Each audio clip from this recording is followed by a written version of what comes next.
Travis Pastrana here, and you are watching the Thunderclap iRacing Series. Grab a good boy and let's go racing. A new storm has formed in season number 4. It's a grand national tour that ends near the California shores.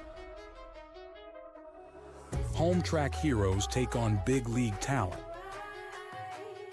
OGs return while fresh meat joins the fold. In a competition where fortune only rewards the bold. So who's willing to knock off a few doors? It's about who wants it more. In 2024. This is what you're waiting for. People ready to rock. Sean Bellamy, a third-time winner. Ryan Truex gets it done. Clapper goes 3-1 and passes several cars. Foley comes out of the final corner to win. Jordan Durasic will win this race. Here they come across the line. Your race winner is gonna be Matt Carey. See, in the end, nobody really cares where you got your start. The only thing that matters is where you finish. He looks to go around the outside, ducks to the inside. It's going to be a 3-wide finish here at Daytona as they cross the line. Robert Walton wins at Daytona.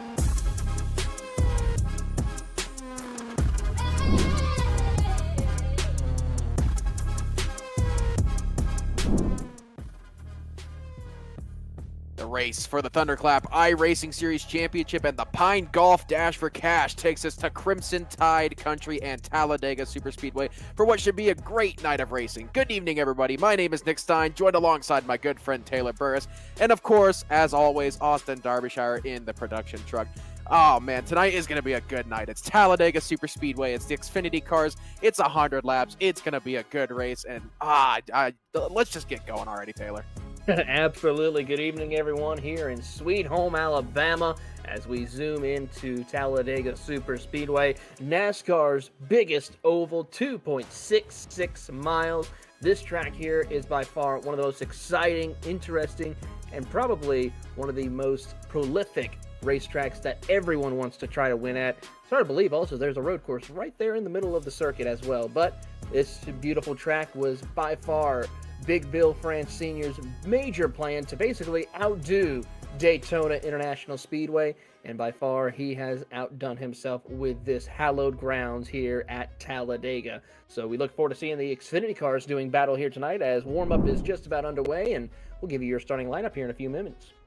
Yeah, Talladega, always known as such a great place to race, and you know, it may be such a good place to race, but you know, you gotta survive here. That's the main key, and I think that's a part of what most of your keys to the race are here tonight. It really is. First and foremost, we gotta talk about is know thy enemy, bump thy friends here tonight, ladies and gentlemen. You want to try to find your dancing partner as quickly as possible, and if there's someone you don't feel comfortable around, get away from them, basically. Run away or bump them out of the way if you feel like it. Another one is watcheth for pit roadeth entries. You're coming in at speeds at 200 miles an hour almost, and you got to drop it down to about 60 to 55 miles an hour. That's a lot of hard work on the brakes. You got to watch out for drivers coming in from behind you, cars braking in front of you. It's absolute chaos, especially under green flag conditions. And then finally, don't die. We do have one faster pair ready for each and every single one of these drivers here tonight compared to the normal situation that happens in the iRacing NIS events as well as also in the real world where if you do, end up messing up your car, you're done for the night. So hopefully these drivers here will be a little bit cautious on how they utilize that faster pair. Very Shakespearean with the keys to the race there. I'm here for it though. But I got some broadcast picks here tonight. Of course, I'm going to go ahead and take the 25 of Bocon, and it seems like every super speedway we go to, I'm going to choose that 25 car because he seems to have the pace, just never has the luck. So hopefully he can change that here tonight. I have to agree with you on that, Nick. And you know what? I feel like the luck is going to be on his side here tonight to come home with a victory, punch his way into the playoffs, and we'll see Mr. Bocon take the checker flag here at Talladega. And of course, our producer, Austin Derbyshire, choosing the 15 of Reed Foley, who was the #1 seed in the round 1 of the Pine Golf Dash for Cash, but unfortunately had to drop out of that as he was not able to make the first race. So hopefully he can get into round 3 here tonight with a good finish. But yeah, we are set up for an absolute barn burner, especially if we have what we've seen pretty much all week in our broadcasts. You know, Talladega has just been absolutely insane all week. You know, you had the craziness of that A Open, the B Open race was good on our Ryko Performance Monday Night Top Split coverage. I mean, I heard Champion Powered Equipment Trucks was insane here at Talladega, so hopefully we can make it 3 for 3 on good races. Absolutely, and don't forget, we got our Friday night top split at Talladega as well, so don't forget about that with the Ryko Performance Friday night top split, so I can only imagine what that's going to be like as we go just about half distance racing here, as we're about to go at it once again, as Fred the pace car driver will line him up down on the front stretch. Speaking of Fred the pace car driver, he's going to be leading off our starting grid here tonight as, you know, the honorary first lap led. And pole position tonight going to be Thomas Aaron in a 93 with Sean Boundy in a 35 sitting in second position. Gregory Sheps is going to be starting in third with Greg McConey in fourth. Bo Condon, double race pick tonight, going to be starting in fifth tonight with Jordan Jurassic in sixth place. And Justin Clapper going to be starting seventh with Matthew Montgomery in eighth. Ninth place is going to be Andrew Olazewski, and Matt Hoyland going to be running out your top 10. And funnily enough, your top 10's all within the same tenth of a second of each other. Absolutely. Let's move on further down as we get Matt Garrett and TJ DeBlasi on the next row. Moving further down, we have Chase Leahy and Robert Colgan, who are going to be starting up in the 13th and 14th position.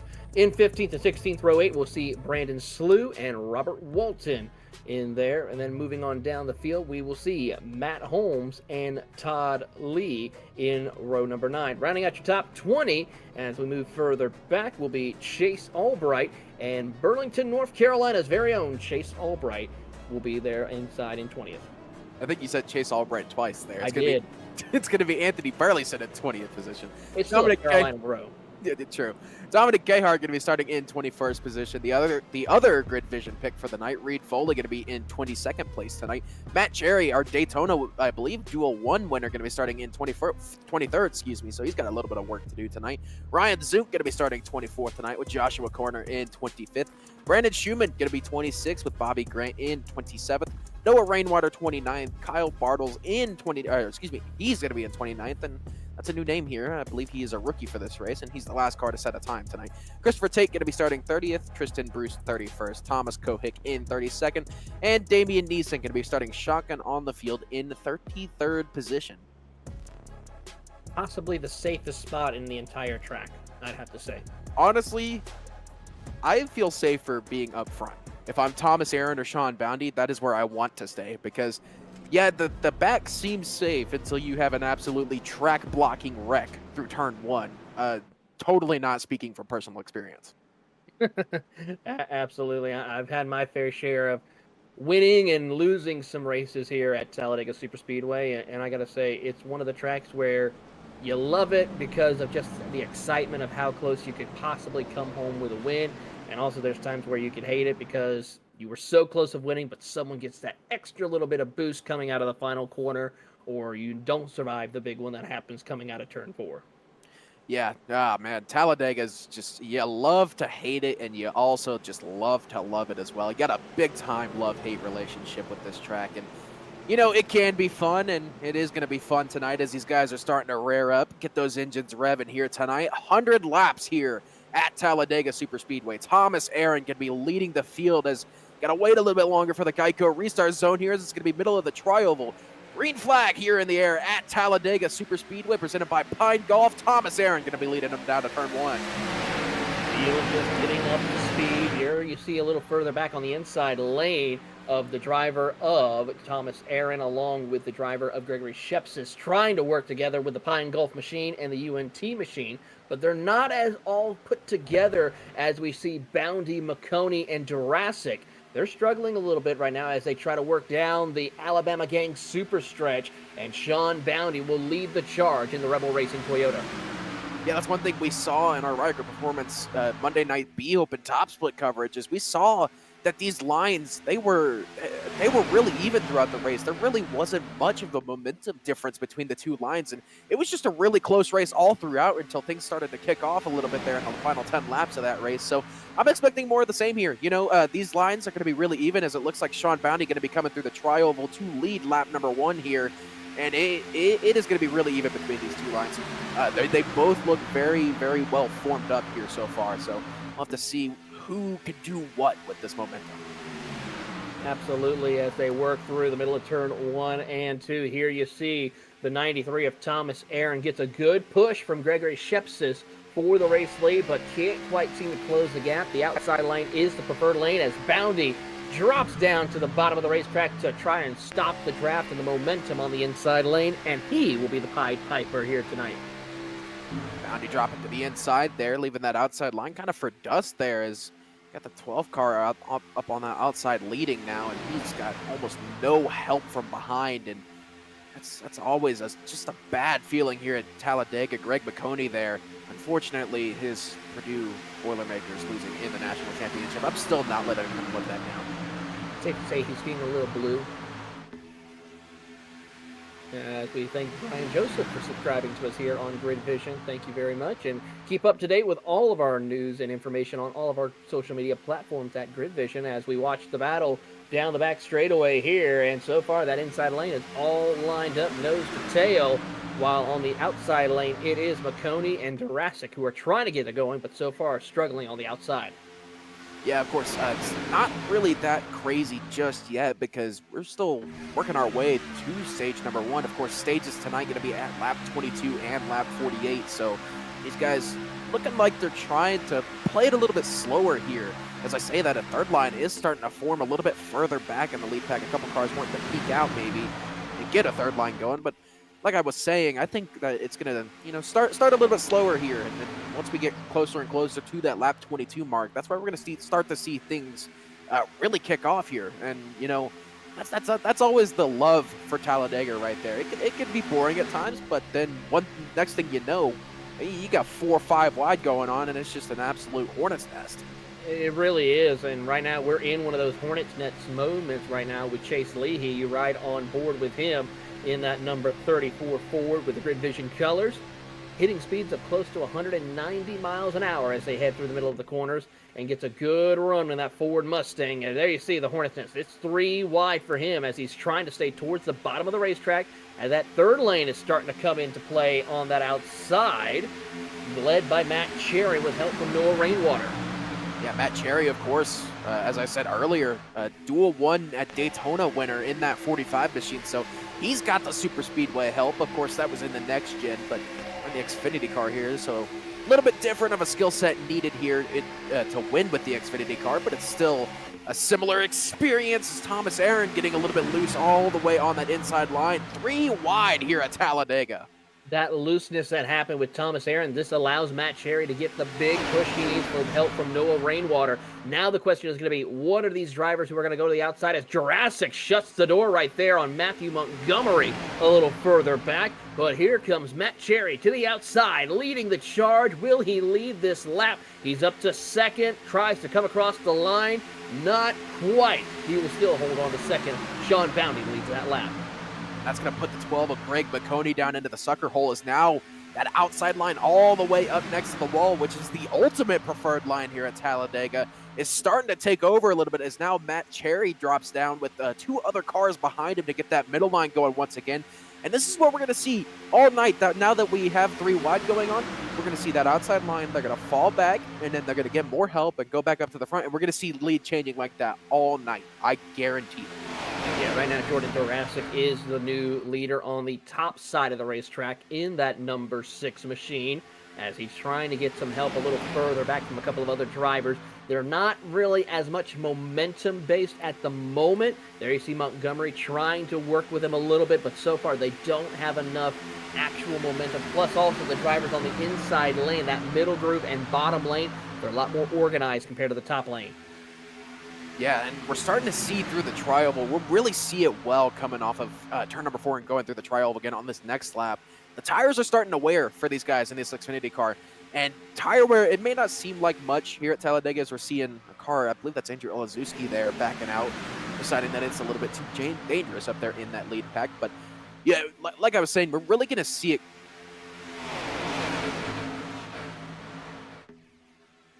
We're going to see what some of the action will be here as they work through the middle of turn number 4. You saw Olszewski has a couple of cars. Trouble. One car is around. That's Gregory Shepsis who loops it out of the corner into pit lane.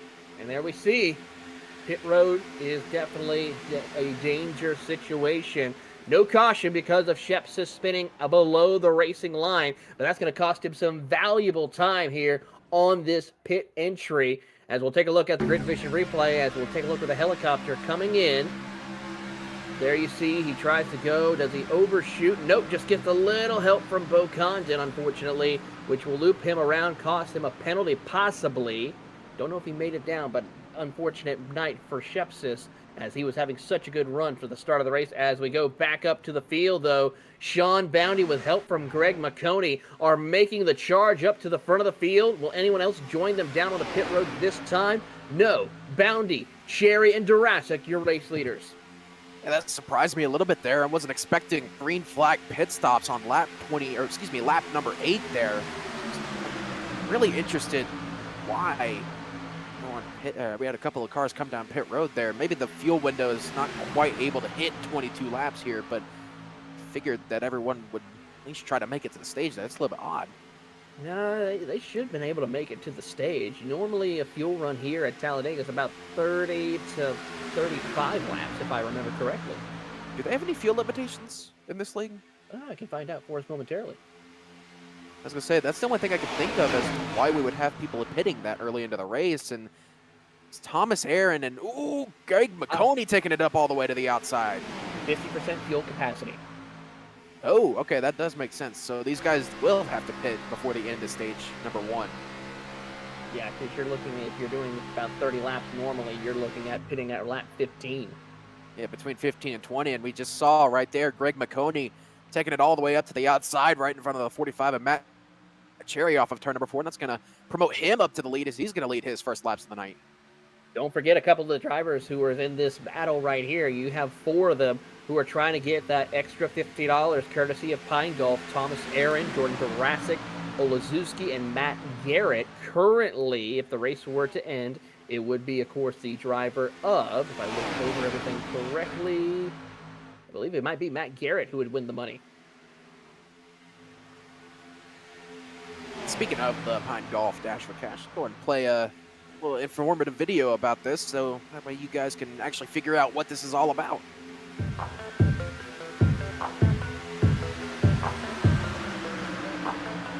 Introducing the Pine Golf Drive for Cash, presented by Pine Golf Apparel and Golf Gear, the newest affordable option in swag, uniforms, and accessories. Starting with a qualifier at Michigan, 4 drivers will go head-to-head over a 4-week period.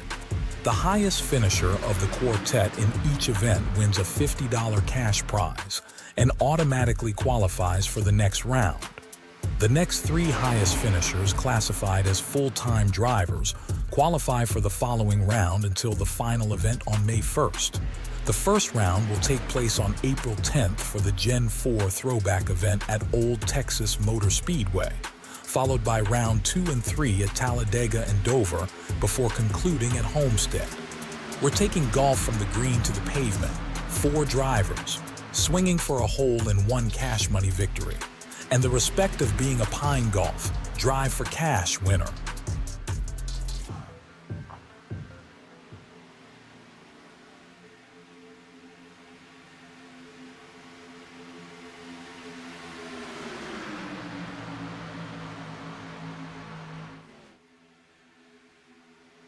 Well, as we pick back up. Expecting some pit stops. Cheers to.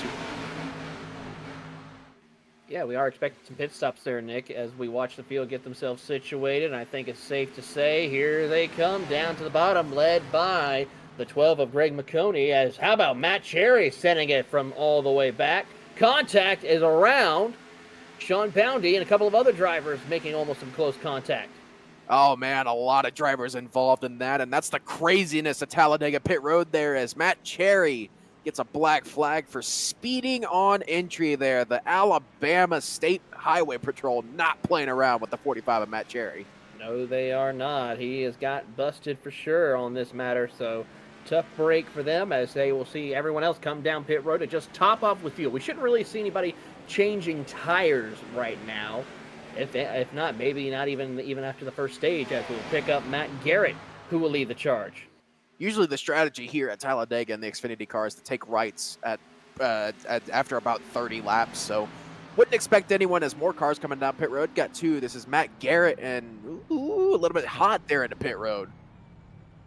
And he nearly got some contact coming down pit road as well with some help. 2 speeding penalties there. Dominic Cahart and Robert Walton both getting black flags for speeding.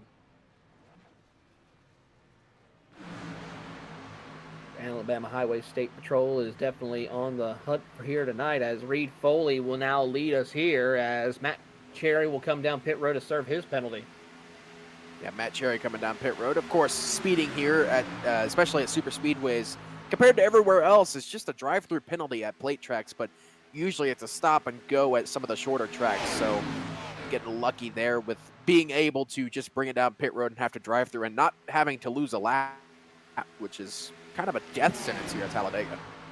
It really is, and usually, thankfully, with the stages, this will kind of help some of them out with this situation, but unfortunately, a lot of things could still come into play as Matthew Montgomery will lead the charge once again up in front of the field. Shepsis and Durasic will still go side by side for second as we are closing in about 7 away from the end of stage 1. And of course, remember this top 7 here: Matthew Montgomery, Jordan Durasic, Todd Lee, Ryan Zunk, Reed Foley, Thomas Kohick, and Joshua Corner. They have not pitted yet.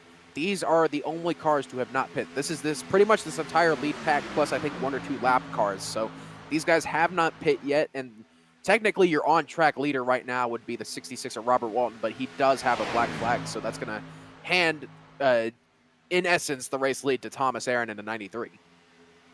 It really will, so we'll see how this plays out for our competitors here as Durasic will try to hold on. He'll dive to the bottom of the racetrack. Clapper tried to go down with him, but unfortunately could not as Montgomery fills the gap between him and Durasic as they lead the charge into 1. Yeah, looking at the speed differences between this lead pack and this second pack about 30 seconds off, is this lead pack is definitely fuel saving here. They're trying to stretch this to the end of the stage. They're right now running at about 182 miles an hour going down the back straightaway right now, compared to Thomas Aaron, who going through the tri-oval now is running 187. So that makes me think this lead pack is trying to push it to the end of the stage, which is, it's going to be tight. They're going to need a lot of work. They're going to have to back off quite a bit here and do a lot of saving with how much drafting they're going to be utilizing. You don't want to be the leader, pretty much. Safe to say that, or you're not even on the throttle. You're letting the competitors absolutely push you through the field. Yeah, and sometimes these fuel-saving races at Talladega can lead to some funny moments. I mean, I've had times where I'm sitting in the pack and we're all realizing, hey, we can make it to the end on fuel if we fuel save, and then that leads to the entire draft slowing down to 130 miles an hour, running a minute 14 lap times at Talladega. Oh man, good times. Well, I can say this. Several years ago, I ran at Daytona during the Daytona 500. Me and one other guy saved enough fuel where we were able to run about 50 laps and do about 170 to 160 around the track and not lose any fuel and stay ahead of everyone else. Meanwhile, things kicking off big time here in this second pack. Of course, this is, in essence, the race for the lead here. Is Sean Bounty going to take it to the outside here? A little bit of squirreliness going on that outside. He had a couple of cars on the wall there. Keeping it straight, though, but that's going to put Robert Colgan and Andrew Olazuski in the sucker hole through the middle, as back up front, Jordan Durasic still leading at about 180 miles an hour here. About 4 laps to go left in stage 1. Riding on board now with Jordan Durasic as he works his way through. He is just trying to plug along, add some laps here to make it to the end compared to everyone else. He's still running some competitive speeds compared to your rest of your field right now, so he's not much, but he's still within the same as what some of your leaders are running who are already pitting. Yeah, this second pack, though, I will say, they're about 2 seconds a lap faster than our lead pack right now, but they're racing really hard right now. So I think these guys are expecting this lead pack to pit. Speaking of the double, here they all come down pit road. Jordan Jurassic, Matthew Montgomery, leave Todd Lee, and Reed Foley. No, Reed Foley did not come down pit road. Only 4 did. Yeah, so this we'll see who else decides to continue on. Koner, Zunk, and Foley. Thomas Kohick along with those 4 drivers. And then Clapper, I think, also stayed out, but he was a lap down. Yeah, Justin Clapper he's back on the lead lap now, but he technically is still a lap down as he's got the leader right behind him. So Justin Clapper trying to play the play the lucky dog game here, get the wave around if they do get a caution here before the end of this thing.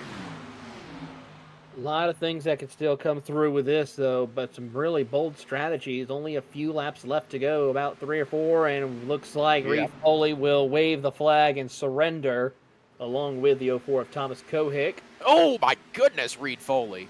Hold on to her. Good save there. 4th incident we've had? Yeah, that is number 4, I think. I think you're right, and that's going to put Ryan Zunk up to the lead here. He's the only car who has not pit yet, so this is, in essence, a solo game for Ryan Zunk now, as he's got to figure out how to make 2 laps on fuel here, and I don't think it's possible. I mean, he's got a tow from Justin Clapper right now. That's a good thing, and he's got about a 19-second lead. Granted, it's shrinking very rapidly, but he could possibly pull it off. We'll see when he comes out of turn number 4 what he does. I don't think he can make it. I just have a feeling he's going to run out of fuel before he can get to lap 22, which, of course, 22 being the end of our stage. I don't see any way he can do it. Well, what a better way. Oh, yeah, he's big time slowing down now. 140 miles an hour. I think he's out of fuel. I think so, too. And here comes the cavalry. Yep, he is out of fuel. Ryan Zunk out of fuel here in turn number 1. Getting too aggressive with the pit strategy here, trying everything he could to try and make it. And of course now pit road is closed now, so he has made his bed and he's got to lie in it now. Yeah, and here comes the cavalry, 10 seconds back and closing. Yeah, and the good news. This is an absolute hornet's nest. And Ryan, wrecking! Bo Condon's around in turn 3. Andrew Olaszewski's around too. Doesn't look like the caution on the racetrack, and Ryan Zunk just got saved. I mean, he did, absolutely. But he's still got to make it around and wait for pit road to open. Oh, man, he's got to speed up as much as he can here and catch that pace car as quickly as possible. Get a look at the replay here. Oh, yeah, just a bit of a checkup there. It's Bo Condon, TJ DeBlasi as well. That is not how to bump thy friends. Or thy enemies, for that matter. Well, I mean, yes, indeed, but still, it's a little too early for the heavy, aggressive bumping, I have to say. Yeah, I could see why they were getting a little bit aggressive here. It was coming up to the end of the stage, and they were catching Ryan Zunk there, which I think Zunk's out of fuel completely here, as the majority of the field is now starting to pass him here.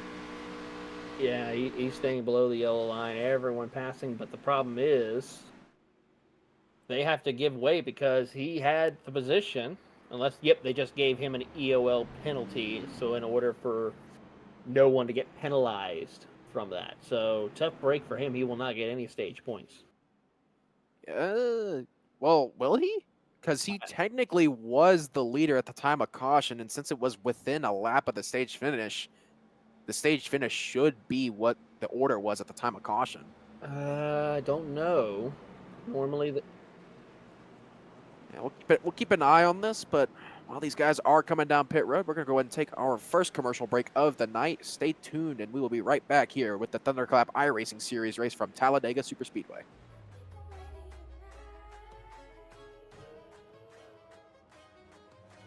Travis Pastrana here, and you are watching the Thunderclap iRacing Series. Grab a good boy and let's go racing. I think we're ready to rock.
Hey, Bob Carr here with TLC. If your lawn sprinkler controller is more than 5 years old, give us a shout today. We'll come out and take a look, give you evaluation, get you set up for a new Wi-Fi enabled smart controller. We can monitor this from our office for you. Give us a shout. We'll come out and take a look. Let's upgrade your controller. It'll save you water. We can save you up to about, we're averaging 47 to 51% with our clients. Feedback we're hearing from us.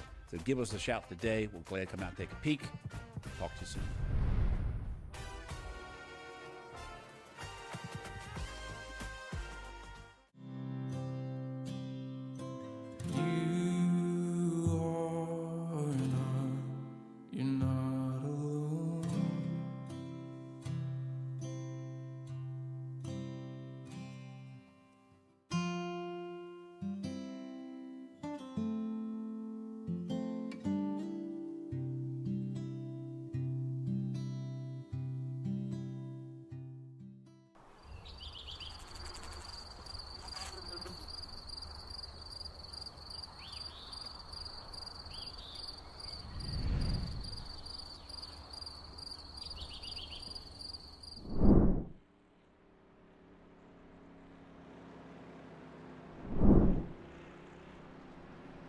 Back here live at Talladega Superspeedway for the Thunderclap iRacing Series race here at Talladega.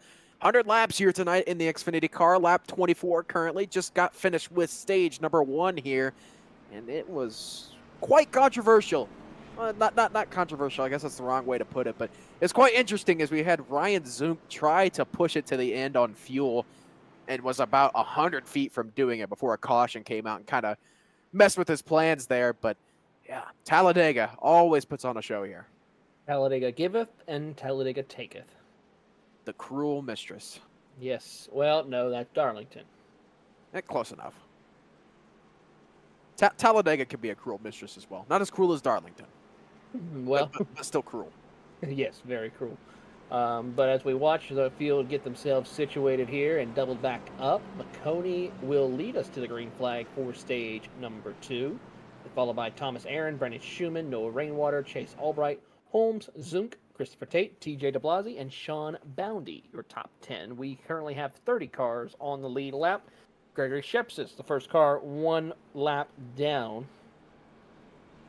And we are 1 lap to green here, and it may not look like it because you only see 4 rows of 2x2, but that is because they just delayed the caution. So now I look dumb.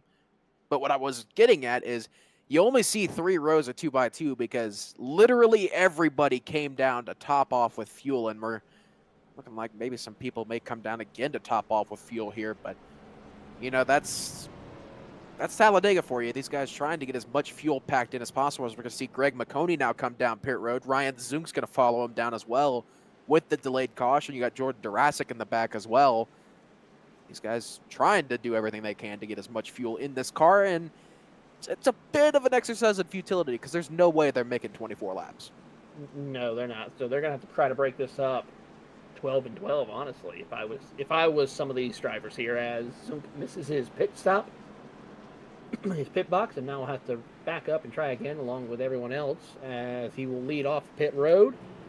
Durasic will win that race as they try to catch up to the tail end of the field. So now it'll be Thomas Aaron who will lead us to the green flag. Yeah, and that's going to put us at 23 laps until the end of stage 2, which, again, not possible. We saw Ryan Zunk try to make 22 and didn't even make 21. So I see what these guys are doing, and it's gonna lead to an interesting end of this stage, and really just an entire interesting stage as a whole, because it's really going to come down to who has the better strategy is going to be who wins this stage. That, as well as who has enough fuel, pretty much, and who tries to save enough. Yeah, and there's also the fact of, will anyone try to short fuel it and just put as little fuel as possible in to win this stage and just have a little bit lighter of a car? And you know, that leads to several questions, which will all be answered here in a second. Oh, man, this is turned into probably one of the most odd races I've ever commentated at Talladega. Interesting situation. Sean Boundy has taken it behind the wall. Huh. I wonder why. So very interesting scenario as he has taken it behind the wall. We don't know. We'll hopefully know more later on in the race, but our first retirement is here, and Sean Boundy out of tonight's race. don't see any penalties assigned to the 35, and I don't think he was involved in any wrecks there. No. No, it looks like he just pulled it down pit road. Actually, no, he just pulled off, and looks like he just disconnected.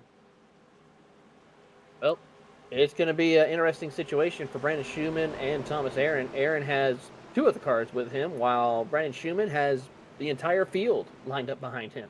Hey, this kind of looks like take it back to 2005 here with the single file restarts, lap cars to the top here, but it is not lap cars to the top. It's your leader up top as coming into the Geico restart zone. Thomas Aaron controls this restart, and looks like he's going to hit it a little bit early here and actually get jumped on the start by the 52 of Brandon Schumann.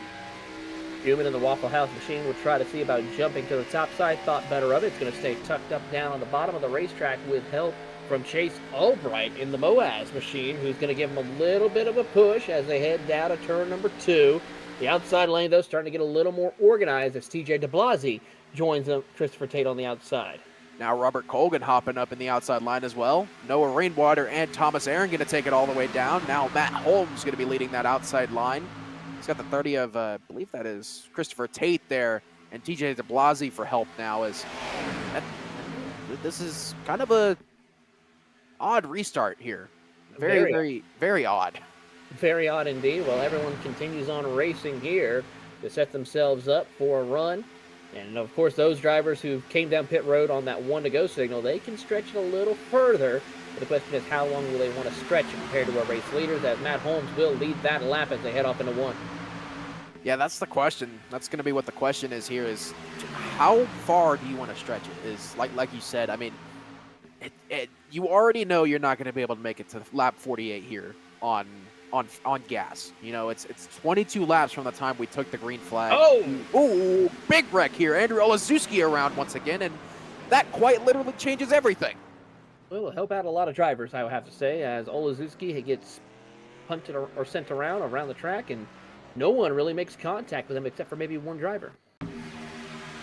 Eerily similar to exactly what we had there at the end of stage 1. It just looks like a little bit of over-aggression there, as that's Ryan Zunk trying to send it through the middle 3 wide, and looks like a couple other cars went spinning, but nobody else involved. Big time save indeed. Well, as I said, that quite literally changes the entire outlook here, as now I would not be surprised to see literally everybody come down pit road, because you should be able to make it on fuel from here. Yeah, pretty much. If not, just maybe a lap or 2 short, as there you see on board with Zunk. It's not looking good. Yeah, that is for sure going to be an EOL for the 23.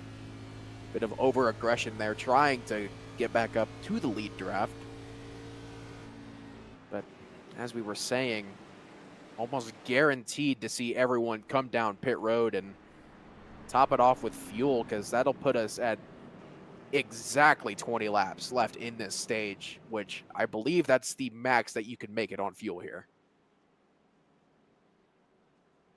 Looking through the laps, it would be tight, but yeah, it's 20 laps. But the problem is, it also depends on how much you save. I think some drivers like Ryan Zunk, they saved quite a bit also in order to make it past that or around that lap 20. And so far, everyone's going to come down pit road here, it's safe to say.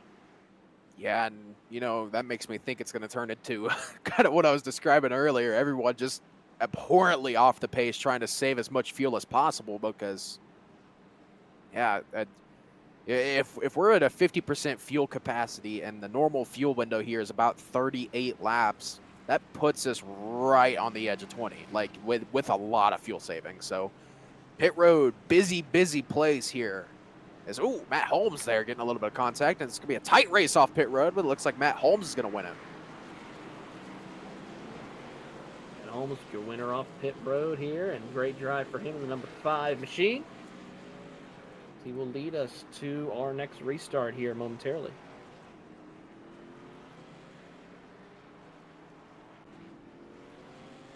Just waiting for everyone to get off of pit road here and get back going again. That's kind of the thing with these quick cautions here at Talladega. There's not much to talk about here.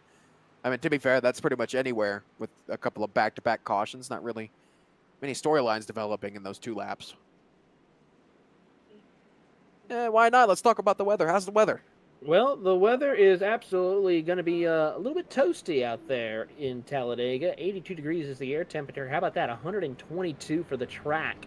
And it was 114 before we started the race, so it's absolutely cooking around the track, and a lot of things that will happen here tonight.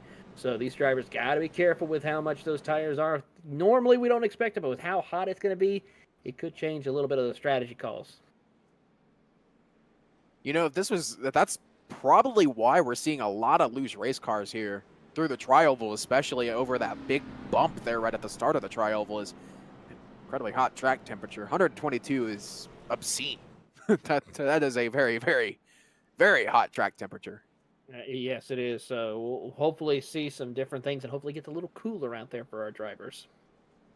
Actually, matter of fact, I don't think you can go much harder than 125 on the track temp, so it's got to be one of the higher track temps. Actually, that leads to a pretty good question. What's the highest track temp you've ever seen on iRacing? Ooh, probably maybe around the 130 degree mark, if I remember correctly.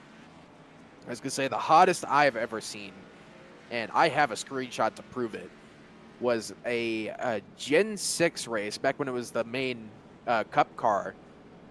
We were at Atlanta, the old Atlanta, affectionately known as Hotlanta, and it was a mid-July race date for some reason, because this was a off-season race with the Gen 6, and mid-July in Georgia, you and I both know, is incredibly hot, and that track temp was 138 degrees. I mean, 138 degrees, that is inconceivably hot, and as you can imagine, that is the loosest race car I have ever driven. my right rear was begging for mercy after a couple of laps. Couple of laps, even just under pace. I mean, to be fair, it was probably screaming by then anyway, but yeah, 138 degrees is insane. I mean, there's no other way to describe it. No. It looks like the lights are back out on the pace car, so should be coming to another Pine Golf green flag here, as it's going to be Matt Holmes leading that to green here, as got Noah Rainwater on the outside. You got Christopher Tate in the 30, going to be starting in third on that inside row. Chase Albright in the 49, going to be restarting fourth with Robert Colgan in the exact opposite, the 94, starting in fifth. Matt Garrett restarting sixth here with Robert Walton in seventh. Hoyland in eighth. Matt Cherry in ninth. Bo Condon in 10th after being sideways, 9 laps ago. That's a pretty good recovery for Bo Condon. It really is. So hopefully he can continue going in the forward trajectory as they get themselves situated. Fred, the pace car driver, will make the hard left turn down the pit road. 18 laps to the end of stage 2. Matt Holmes leading them, as I said earlier, to the green flag here, as got to wait a lot longer for the green flag, as it's over on the other side of the tri-oval here, as the long crawl towards that Geico restart zone. Pine Golf green flag back in the air here at Talladega Superspeedway. Matt Holmes with a pretty good jump, as he's going to think about hopping up in front of the 05 and Noah Rainwater. Rainwater has a good run here on the outside lane with help from Chase Albright as they try to make the charge up to the front of the field here, and they will get around both Matt Holmes and Christopher Tate with the help of Matt Garrett. Will Rainwater stay up top? Yes, so far he will, as he makes the charge down the Alabama Games super stretch. Noah Rainwater with a big-time push there from the outside from the 49, and Chase Albright, Matt Cherry in the 19, or excuse me, Matt Garrett in the 19. I always get those two mixed up. Matt Garrett in the 19 going to hop down, as Noah Rainwater going to throw the block to the inside and take the momentum away, as Christopher Tate now takes it to the inside, and that's going to lead Chase Albright with almost no help now, as another Matt Hoyland coming up. Too many Matts in this league. Matt Hoyland is going to hold on for the moment as he holds that 6th spot as he pushes Chase Albright up to that lead group, but Noah Rainwater still is conservatively in that race position in the race lead as they come down the front straightaway into turn 1. Albright loses touch right there from Hoyland as here comes the 66 of Robert Walton. Starting to see some guys kind of back it off a little bit here, maybe trying to save a little bit of fuel, as these guys are running about mid 180 mile an hour right now. just now peaking over about 190 heading down into 3, so definitely some fuel-saving measures being taken here by the majority of the field. Field now works their way through out of the corner of turn number 4, and Noah Rainwater will hold the spot. A couple of drivers swapping around. Christopher Tate goes to the top side, and now will we see Hoyland stay up? Oh, contact! Hoyland, save it, gather it up. Oh, Condon in the wall. No caution. How about the save right there by Matt Hoyland? Oh, and that is going to be some tough damage for the 25 of Bo Condon. Nowhere to go for the 25, and the bad luck at Superspeedways continues. Well, we'll hopefully have to try him again another week as we get ready. And now everyone's single file, just wanting to log laps around the track and get to their point before the in the stage, but also before pit stops. As here comes TJ DeBlasi. He's thinking about going to this top side as he's got help from one driver, the 95 of Kyle Bartles, one of the newcomers into the series. Kyle Bartles, a rookie, as there's a lot of surprise over seeing his name in the league practice session yesterday. As TJ DeBlasi now going to take Todd Lee in the 46 3 wide. Now Robert Colgan on the inside, wondering, where did I just get a 3 wide call from? Yeah, here comes Justin Clapper as well. He's going to come into this battle as he will try to push DeBlasi and Bartles ahead. As there you see Christopher Tate go to the top side. DeBlasi just ducks down below him because he does not want to be a part of that, and nearly looped around Christopher Tate as DeBlasi goes all the way to the bottom. Oh, Todd Lee a little bit loose now on the apron. Todd Lee in the 46. Save it, buddy. Oh, my goodness. Kyle Busch would like a word. Great job and a great recovery right there for Todd Lee. But here comes the cavalry as they go around the outside of Greg McConey as he leads the charge. What will Todd Lee do? He's going to just file further and further back, try to catch a draft from Tristan Bruce. Yeah, the second pack, they're trying to catch up to this lead pack, but I mean, this lead pack is absolutely hauling right now. Noah Rainwater, 187 miles an hour through the corner there. And this second pack, they're only running about 183. So this lead pack, they may be fighting and almost wrecking every corner, but they are definitely a lot quicker than that second pack, which is bad news for the likes of 12 of Greg McConey, who wants to get back up to this lead draft. He's going to try to do everything that he can for the moment as they come out of turn number 4 right here. Rainwater trying to just hold the position, but Tate and Bartles making a big run and a push to the front of the field right now. Very impressive by Bartles, and there you see the Great Vision car of Chase Lee as they try to charge up to the front. Will they clear across the line? Christopher Tate will get the lead as they head off into 1. Christopher Tate actually stays in second there at the line by 30 thousandths compared to Noah Rainwater, but he did have the lead for just a second through turn number 2, but now gives it back up to the 05 and Noah Rainwater, and another big-time push from Kyle Bartles there in the Twisted T 95 machine on that outside line. Got the 34 Chase Leahy, of course, in the Grid Vision machine, doing everything he can to get that outside line going once again. And you know, I will say that second pack, they're starting to catch. It's slow, but they are definitely starting to catch here. They are starting to catch a little bit, but it helps as McConey does not have enough help right now. That's the problem. He's got Bobby Grant and Matt Hoyland, but that's not enough. They're not as organized to go and catch up to TJ DeBlasi as well. They are catching up to Robert Colgan just a pick, who's starting to lose touch with the main draft. So it's a 10-car breakaway, then you got Robert Colgan, and then you have the battle for 12th with McConey leading the charge. Yeah, I'll tell you what it is. It's Bo Condon, that 4th car in line with that damage he received from that incident in the tri-oval. He's just not able to get up to the 44 Matt Hoyland and keep this inside line going. He's got that right front damage there. I mean, it doesn't look like much, but trust me, in the Xfinity car, that is almost race-ending damage, which is just something that's been a bug on iRacing for a long, long time. 4 troopers all scratched up a little bit right there as we took a look at the onboard drone cam to get a look at Bo Condon. So we'll pick up the race leaders right now as the 66 of Robert Walton. I don't know what happened to him, but he got split down the middle. Matt Holmes trying to follow him along with TJ DeBlasi as Kyle Bartles will lead the charge with help from Chase Leahy and the driver of none other than Justin Clapper. Justin Clapper now on that outside line, getting a little bit squirrely there on the back end of the 34. Leahy, car on the wall there as Justin Clapper does tap the wall for just a second, but keeps it going. And now Robert Colgan in the 66. Ooh, TJ DeBlasi, hold on there, brother. Clapper got loose right there as well. He had to gather it back up, which caused the driver TJ DeBlasi to get loose as well. So Walton thinking about trying to shut the door on Bartles. Holm tried to follow, but realized he was not going to be in a good spot, so stays tucked up behind in the middle lane. Tate trying to leave the inside lane.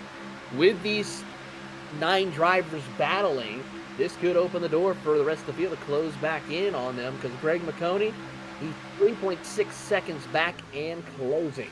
Yeah, they've pulled it in by about a half second over the last couple of laps. It was about 4 seconds a couple of laps ago, now down at 3.5 at the line. So this 3 wide up here, it may be exciting, but it is definitely losing this lead pack big times. A lot of time here is now 10 laps to go here in stage number 2. And ooh, Robert Colgan getting a little bit hairy on the inside.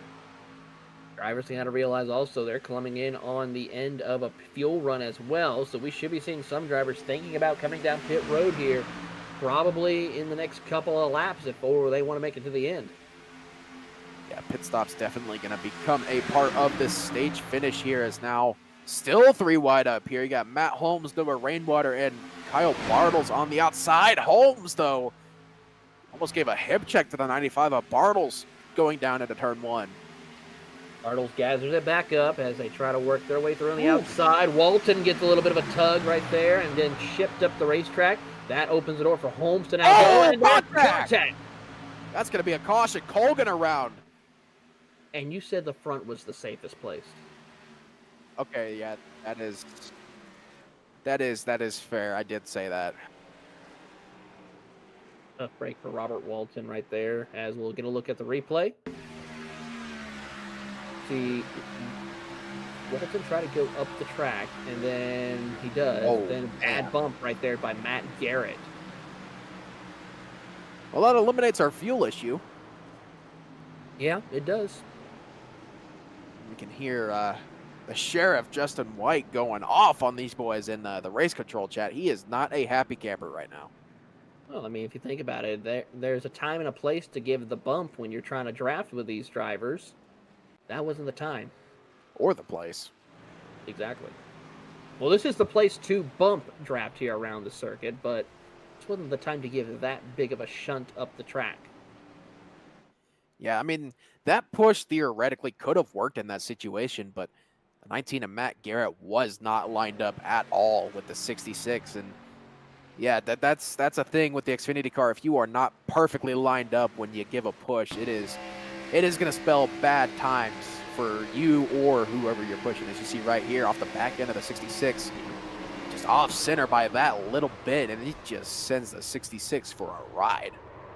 Surprisingly, not a whole lot of other competitors get involved with this one, especially right about here. Ooh. Yeah.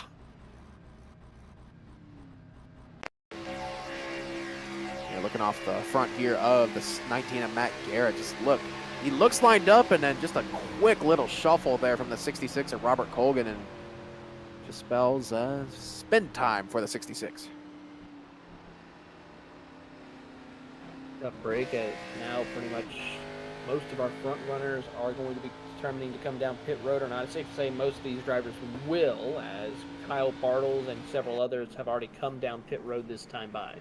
Surprisingly, you got a good amount of cars staying out. Christopher Tate stayed out. Matt Holmes, Noah Rainwater, Chase Leahy, TJ DeBlasi, Robert Colgan, Greg McConey, Bobby Grant, Matt Hoyland. A lot of people stayed out here, which is really surprising. Very surprising indeed. So I don't know if that's the right strategy. I don't know if they feel confident enough to make it to the end with this caution. But like I said, it was going to be tight to start, but I'm curious if these guys think they can, because we should be coming back to green with, do some quick math here, 6 laps to go. So maybe these guys were close, because you do remember we had that caution with about 20 to go when we saw literally everyone come down pit road. So looks like mostly everyone should be able to make it. from what I'm seeing in terms of laps of their stint runs. So, yeah, I mean, I wouldn't be surprised to see a lot of people clutching in, just trying to save as much fuel as they can here. Yeah, we're going to see how this will all play out, but I don't think they'll make it. They're going to need a pit stop here before the end of stage, hands down. Yeah, Noah Rainwater. He's really the only one that's... You got Noah Rainwater and TJ de Blasi. They're shutting their engines off here, trying to save as much as they can. You see a couple cars taking it down to the apron as well. Robert Colgan as well, turning the engine off. It is going to be close here. It really is. Like, it is going to be a tight race between these guys who... You're going to see Damian Neeson looks like he's given up on this fuel-saving battle, and he's going to take it down pit road from the looks of it. Do want to report one other driver has also taken it behind the wall. That's Dominic Cahart. So he will take it in his night, leaving 31 cars out on the track, 29 on the lead lap. Still a good amount of cars for a plate race after 42 laps on the lead lap here, so...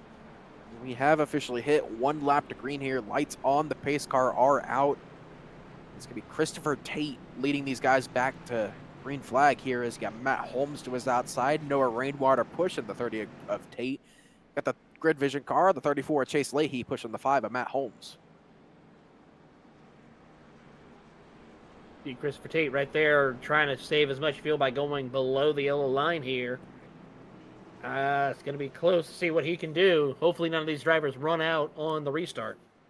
No, they won't run out on the restart. They're still well within the fuel window because that last caution was on lap 28. So these guys are... It is going to be tight now that I'm actually thinking about it. So it will be tight.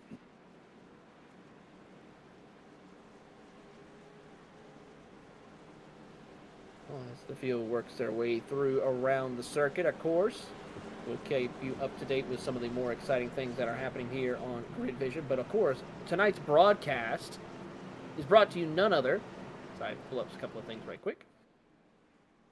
Brought to you none other than... I was trying to do the same thing. I was going to say, of course, RL Production is the main title sponsor, one of the main sponsors of tonight's race. RL Production is a video marketing agency specialized in digital advertising and event solutions. RL Production offers custom brand strategies tailored to your organization's unique goals with in-house level attention to details for digital and broadcasting advertising. Their production professionals offer start-to-finish event services for your conference, convention, or event. From staging and lighting to live show productions and complete presentations, visit rlproductions.com. to turn your company's goals into real-life productions. Coming back to green flag here. Is Christopher Tate going to be leading these guys? Looking at the 25 of Bo Condon, who's had a bit of an interesting race here tonight, to say the least. But Christopher Tate coming to the Geico restart zone. Pine Golf green flag back in the air for these guys as Christopher Tate, Noah Rainwater getting a huge jump on the field here. These guys are going to have 4 laps to go to the end of stage 2. Will these guys make it on fuel? That is the question here as they work their way through. Everyone else is trying to gather them up and go win some stage points, while Christopher Tate, Rainwater, de Blasi are just trying to make sure they can make it to the finish here. As they head down the back straightaway, a couple of cars trying to get out of harm's way, going below the yellow line there as they race their way off into turn 3. TJ de Blasi getting a little bit hairy there in terms of handling of his car, got a little bit loose there, as now the 5 of Matt Holmes trying to give a push to the 78 and get this outside line going once again. Noah Rainwater on the back bumper of the 30 of Christopher Tate. Third line forming back further as you got, Greg McConey takes it to the outside aggressively in front of the 78 of TJ de Blasi now, as they're coming to 4 laps to go in stage 2. 4 to go as they work their way through. McConey gets a big push from TJ de Blasi and will lead us off into turn 1. Now he's got to see if he can duck down to the bottom, or is he going to stay topside at the moment. So far, Christopher Tate going to put the pressure on him as they go side by side off turn 2. Chase Leahy takes it to the outside. Robert Colgan now forming a third line, and now Matt Holmes looking to the outside here as this middle line's going to start to fall off as they really don't have any help. Matt Holmes, TJ de Blasi, and Greg McConey now going to take it up to that third line, trying to take that momentum away for just a little bit. They take it back down to the middle line through the corner here as now Greg McConey going to be leading this charge on the middle line. Robert Colgan drops down a little bit further back down into that middle line. So does Kyle Bartles as well. That outside line losing supporters quickly. A lot of issues happening on the outside lane as Bobby Grant goes to the top side as well. Thought about forming a third lane. Not going to work as they head down into turn one. So far, McConey has the advantage for the moment. But as now, just a matter of the ticking time bomb that is here at Talladega. Who is going to survive it as they come off turn two? 3 laps to go here in stage number 2. Kind of the waning moments before things start to explode like a nuclear bomb here in this field as we got movement already. Greg McConey to the inside. Bobby Grant now tries to take it 3 wide. It's now the 5. Matt Holmes now going to take it to the inside as well with the 12 of Greg McConey. Now TJ de Blasi waiting for some help. He's got the 14 of Bobby Grant now behind him, trying to get this outside line going once again as they're coming. Oh, Bobby Grant sideways. That's going to take Noah Rainwater out. That is off the racing service. There will not be a caution for this. As actually, yeah, that is going to be an admin caution there. Yeah, race control will throw the caution out, and this probably will end stage number 2. Another disappointing end to a stage. That is tragic. I mean, yeah, to be fair, that we could see that one coming from a mile away as Bobby Grant, a hellacious hit there. Yeah, Bobby Grant was getting loose off of turn number 2 quite a bit, and then he was getting more loose off turn 3, and then the car just basically turned a little too much to the left, and unfortunately Noah Rainwater was there to take a ride with them.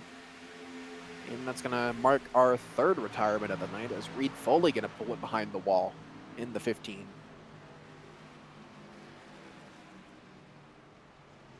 And it looks like that will be the end of stage number 2. That's going to give that stage win to the 12 of Greg McConey. Matt Holmes going to be finishing in 2nd position tonight, with Christopher Tate finishing in 3rd, stage 2. TJ de Blasi going to be finishing 4th that stage. Robert Colgan 5th. Kyle Bartles 6th. Matt Hoyland 7th. Justin Clapper 8th. Tristan Bruce at 9th. And Thomas Aaron going to be rounding out the guys that are going to earn stage points for that. And that officially ends the end of stage racing for the night. Yes, indeed.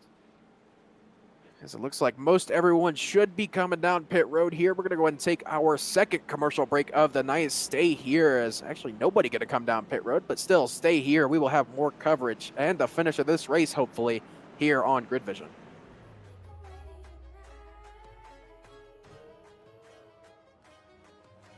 Travis Pastrana here, and you are watching the Thunderclap iRacing Series. Grab a good boy and let's go racing. People ready to rock.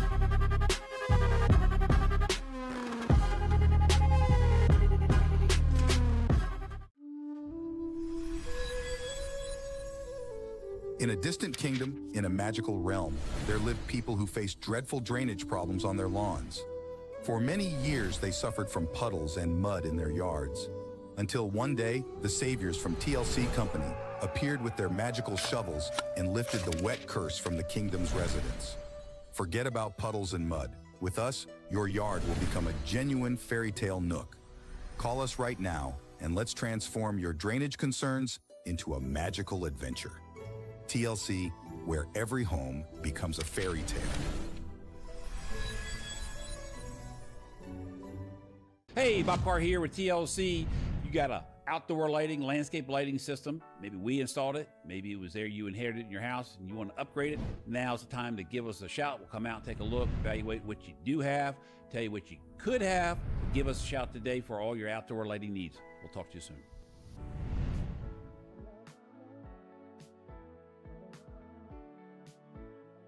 Hey, Bob Carr with TLC. Spring's upon us. If you got a wet yard, it's not going to get any better. Now it's time to give us a call. Let us come out and take a look at your drainage problem in your property. We can get you a solution. The dogs, the kids be tracking in mud. Mom will be mad. So give us a call. Give us a shout today. Talk to you soon.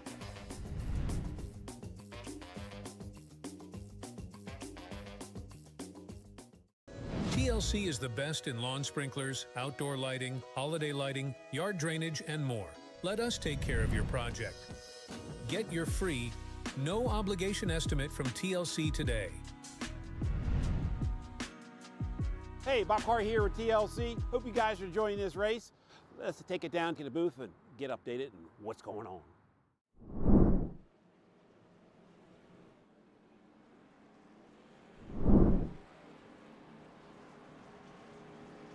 Back live here at Talladega Superspeedway for the Thunderclap iRacing Series.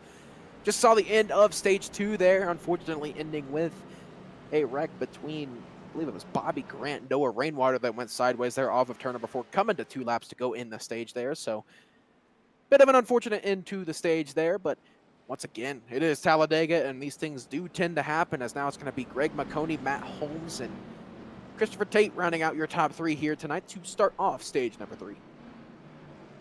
Pretty much, it's been, for the most part, though, Nick, a very interesting race. You know, normally when we expect Talladega, it's a lot of chaos, a lot of action.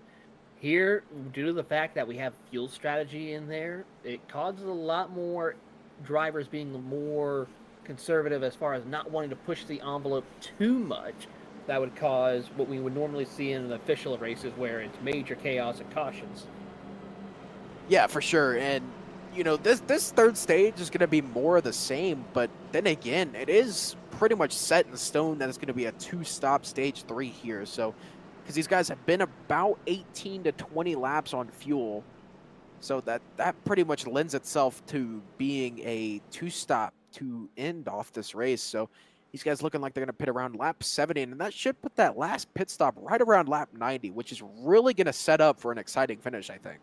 Absolutely, as Bobby Grant does take it behind the wall after his contact for the reason that we were under caution for this most recent time.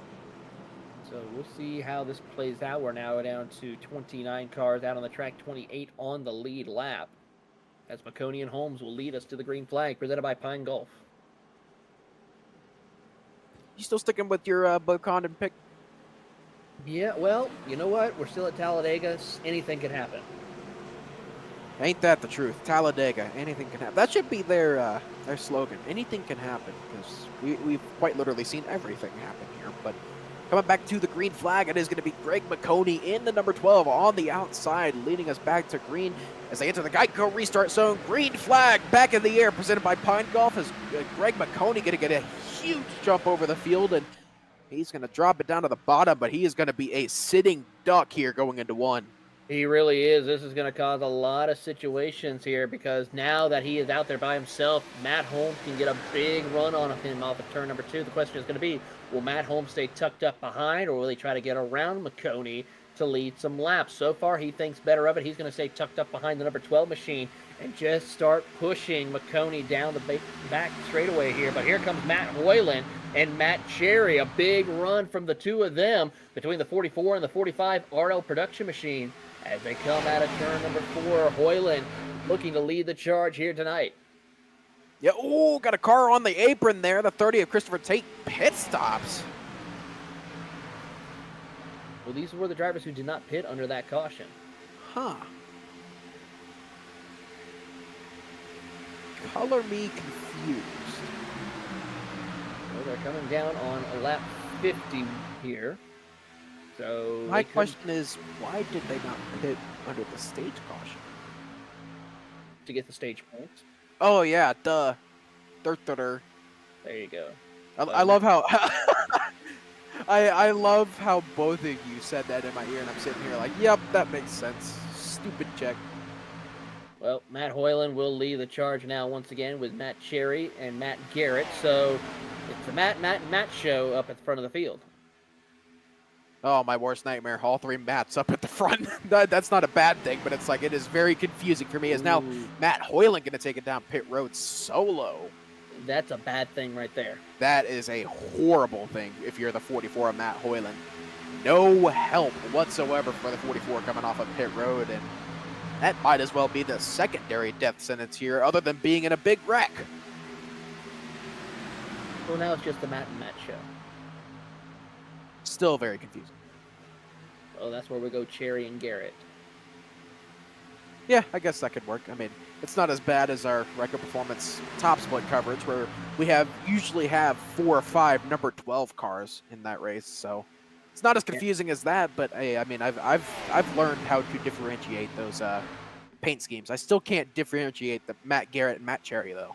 Well, the good news is for Matt Hoyland, he might be able to get the tail end of the toe off the draft that just came down pit road, led by the 30 of Christopher Tate. So this could be a little bit of a help for him. Yeah, it looks like he will catch this as he's just coming off a pit road. You see him right there on the edge of your screen, and this is the 30 of Christopher Tate. He may be able to lead this pack here. Yeah, by the looks of it, we'll see what they can do as they head into turn 3 and 4, as they will work around him, or will they stay tucked up? Nope, Hoyland goes to the top of the racetrack. He does not want to be the Pied Piper of this group. He's going to drop back a little bit, try to find an opening, looks like behind Robert Colgan, and then just try to start saving fuel so that way he can make it to the end of the race. Yeah, it looks like barely. Looks like he's just barely going to hold on to the edge of the... Actually, no, he's not even going to catch the draft, so unfortunate for the 44 of Matt Hoyland. Going to lose that draft.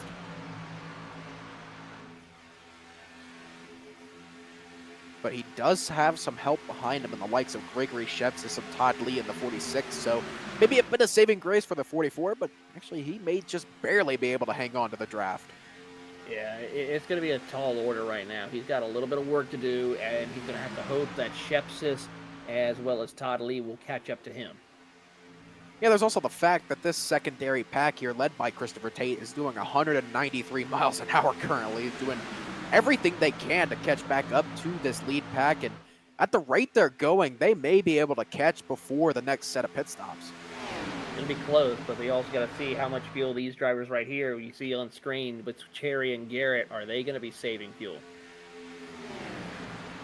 Yeah, can we get that? Yeah, I was literally about to ask for that graphic, and it looks like these guys are about 8 or 9 laps from hitting here. So, because you see Matt Cherry, he's got 12 laps on the stint, now 13, 14 for both Garrett and Zook there. Yeah, not everyone is on that 14 laps though. Chase Albright is one of them, as he is on pit road. So right now, looking over everything, Justin Clapper is the highest leading driver who can go further than Cherry, Garrett, or I believe it was one other driver who I saw on the screen.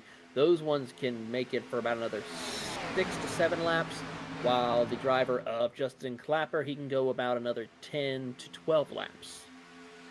Yeah, this is kind of setting up somewhat similar to what we had. You remember back to, I believe it was duel number 2 in real life at the real Daytona 500, where everyone pit on split strategies. It was 3 separate packs all just chasing each other down. I think that's what we're setting up for right here, if I'm being honest. You've got 3 different differing strategies here, and all of them having to pit on different laps. It's going to lead to some very interesting moments here at about 10 or 15 laps.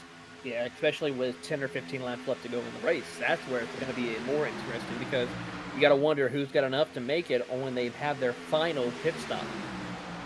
Yeah, that final pit stop at the moment looks like these guys that pit on lap 50 right after the start, or the restart there on lap 50, these guys should be able to make it to about lap 68, 69 kind of region, whereas the likes of Matt Cherry, Matt Garrett, Ryan Zunk, they're probably going to be about lap 60 or so, and then, you know, Justin Clapper, Joshua Corder, those guys who pit under that stage caution, those are going to be the guys that can go longest based off of the start of stage 2. Yeah, so we'll see how this plays out for the drivers, and then, of course, for the ones that just came down pit road after the first lap to begin the final stage, they can go to about lap 70. Yeah, so a lot of differing strategies here, and this is going to get very confusing. I can already tell my brain is already starting to cry. Hold on, we still got just about 43 laps left to go, so don't cry just yet. Too late. No, I'm sorry. There's no crying in racing. You should know that.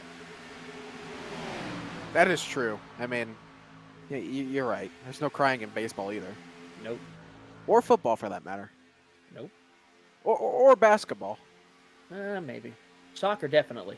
Yeah, definitely in soccer. I mean, to be fair, I did dislocate my thumb playing basketball and didn't shed a tear. Look at you. Well, we're going to pick up Matt Cherry as he will lead the charge here. That was just like no empathy whatsoever towards you, Nick. It was just like, well, anyway. It's like, yeah, that happened. Shut up now. So we'll pick up the leaders as they work their way through. As Justin Clapper goes to the top of the racetrack, he's going to fall back to the clutches of Thomas Aaron. who is not wanting to push, but is going to have to end up pushing as they keep going further and further off the throttle. And Aaron's wondering what's going on, Clapper. I want to get to the front. Clapper looks like he wants to go to the back here, and Thomas Aaron, I think, wants to push him back up to the front. So, once again, differing strategies here, starting to butt heads a little bit earlier than we thought. It's more of that, no you first, no you first, sir, no you first, sir, kind of deal with the opening of the door. Okay. I don't really know how to go on from that. Well, you go on to where we're going on board with Chase Leahy. That is true. On board with Chase Leahy there. Oh my goodness. Darby is just over here preying on my downfall with these changing camera angles. You know why we got a little bit of a quick moment. I'm gonna try and do a crank it up possibly? Question mark? Yeah, well, why not? Let's go to a bit of a crank it up here and let these engines roar for just a second.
We got some pit stops getting ready to happen here as a lot of people calling out that they're coming down pit road this time by. The likes of Chase Leahy, Robert Walton, Bo Condon. A lot of people calling that they're coming down pit road here. So looks like everyone is definitely setting up for this third round of green flag pit stops here as you got a lot of cars. Matt Garrett, Matt Cherry coming down pit road. Ooh, things kind of kicking off in this lead pack here. Andrew Olazewski having a bit of an interesting moment back in the lead pack. Everyone just trying to hold on for dear life right now as they try to get into the pit boxes, as Cherry will be the first one to enter into his box as far as our race leaders. A couple of them having to back up because they missed their box, as this Chase Leahy has a little bit of a gap over the rest of the field, but that's soon about to change because here comes Olazewski. Yeah, these guys all had a bit of an interesting moment. As it looks like Kyle Bartels wanted to come down pit road with that group, but missed his turn in and kind of slowed down to about 160 miles an hour in the middle of the tri-oval there, and Andrew Olazewski had to take some evasive actions there to avoid hitting the 95 there. But be curious if anyone comes down pit road this time, as it looks like most everyone else is going to bring it down pit road and make this third round of green flag pit stops even more interesting. Thomas Kohig, Matthew Montgomery, and Jordan Durasic decide to stay out during this run of pit stops as we ride on board with Chase Leahy, and as he goes down pit road. Bad news if you're a Chase Leahy fan. The Alabama Highway Patrol busts him for speeding. Tough break right there, I have to say. Yeah, black flag for speeding on entry there for the 34, and that is, for all intents and purposes, going to take the 34 out of the lead draft, and unfortunately, unless he gets a caution, pretty much put him into his night. Well, it is Talladega. There is hope. There is hope, and things tend to happen here that wouldn't happen at other tracks. So he's not totally out of it just yet, but it is going to be tough for that 34. It really is. He's got a lot of work to do here as they work their way through getting up to speed. Oh, we got a wreck here on pit entrance. Todd Lee is around. No caution, but Todd Lee, another victim to the pit road entry. What the heck happened there? Hopefully get a replay. And Todd Lee. What the heck? Looks like he's with the 27 of Gregory Shepsis here. Oh, he breaks for pit road on the track. Yeah, make me know. He can't do that. Okay, sorry, I had to. Why? I had to. Did you? Yes, I did. Yes, I did. Fine. You could sit there and complain about it, or you could just accept the fact that I did it. I will be complaining on the inside, but accepting on the outside. As you ever do. Exactly. Oh, yeah, looking at the replay there. Todd Lee just braking on the racetrack. That's not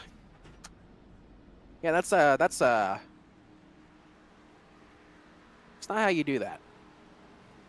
Well, here comes Matthew Montgomery down pit road along with Jordan Jurassic. And now your new race leaders, once they come around, will be the 30 of Christopher Tate. Actually, Thomas Kohick and Kyle Bartles came out in front of this lead pack here. Well, I'm showing on timing and scoring Christopher Tate. Oh, wait. Your timing and scoring there. I was. It just hadn't updated yet. So they have to come down probably in like 4 laps. Yeah, these guys, yeah, somewhere around there. I wouldn't be surprised if they come down pit road this time by and kind of mix up this entire group once again. And I wonder if we'll have a full-blown pack or just another kind of separation of packs here. But Tate does, yeah. I do need to look at that. So it was showing that Robert Walton was the leader. Well, field will work their way out of turn number 4. Will they come down this time? Nope, they're going to stretch it out and hope for a caution possibly, as Christopher Tate will lead us here to this lap. 66 completed, 67 on the board as they come across the line. Moving in on just about 33 laps to go. Yeah, this second pack of guys who have already pitted are getting a little bit racy back here, as you got Thomas Aaron and Robert Walton leading this second pack. And this main lead pack, they're still pulling off a little bit, so I think these guys are just trying to pull as much of a gap as they can before they do eventually have to pit. Is Thomas Kohick going to take it down and take it to the back of this secondary pack? Kohick will drop back, and now we'll catch up to some of this second lead draft here, as he'll sit in the 18th position. As the leaders put Chase Leahy a lap down, so that's not a good look for him right now. He's got a lot of work to do. Yeah, for sure. Definitely needs another caution to get back in this race. But if he can stick with this lead draft, that means good news for him, because for all intents and purposes, that should keep him pretty much solo, the only car 1 lap down, and should allow him to get the lucky dog should we get another caution here. So this is a really good position to be if you're the 34 of Chase Leahy after getting that speeding penalty. Very much.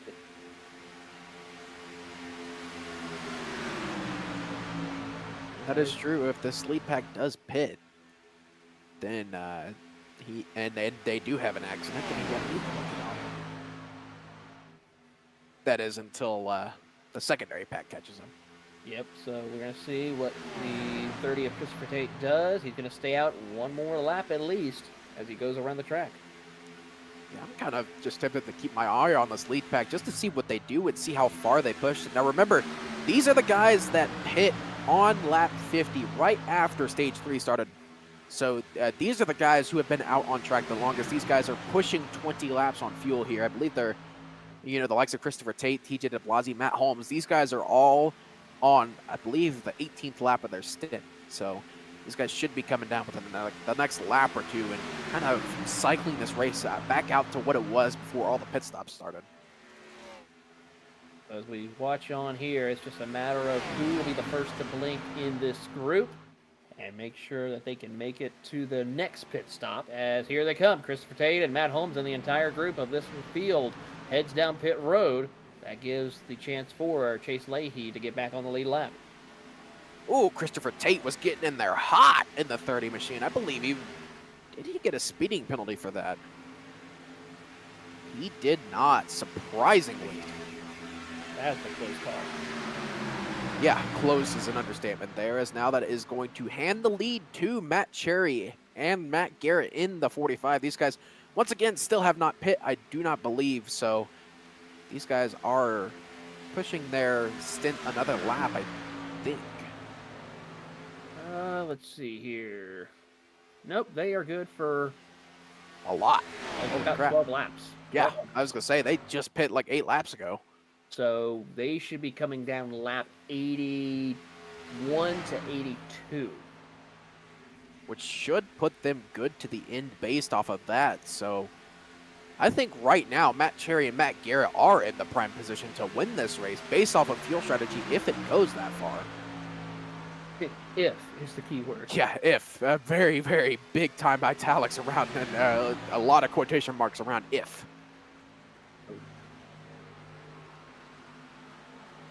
Yeah, right there is kind of where I would be as well, as our producer says. He would much rather be behind the 34 of Leahy, just trying to conserve as much fuel as possible and just trying to push that as close as you can to that lap 80 mark and trying to get as good on fuel as possible.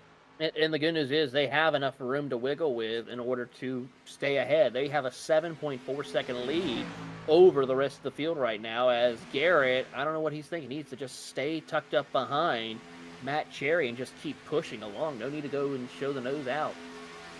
Yeah, I think we're in that point of the race where pretty much almost everybody is saving right now, just trying to conserve fuel here. I mean, you got the second pack of Thomas Aaron and company all the way back down to about 12th place Matthew Montgomery. These guys have running about 51, 52 second lap times trying to conserve a little bit of fuel. And then you head back to the second pack of Joshua Corner down to about Jordan Durasic, and they're also running high 51 second lap times. But when you get down to Christopher Tate, these guys are just getting back up to speed.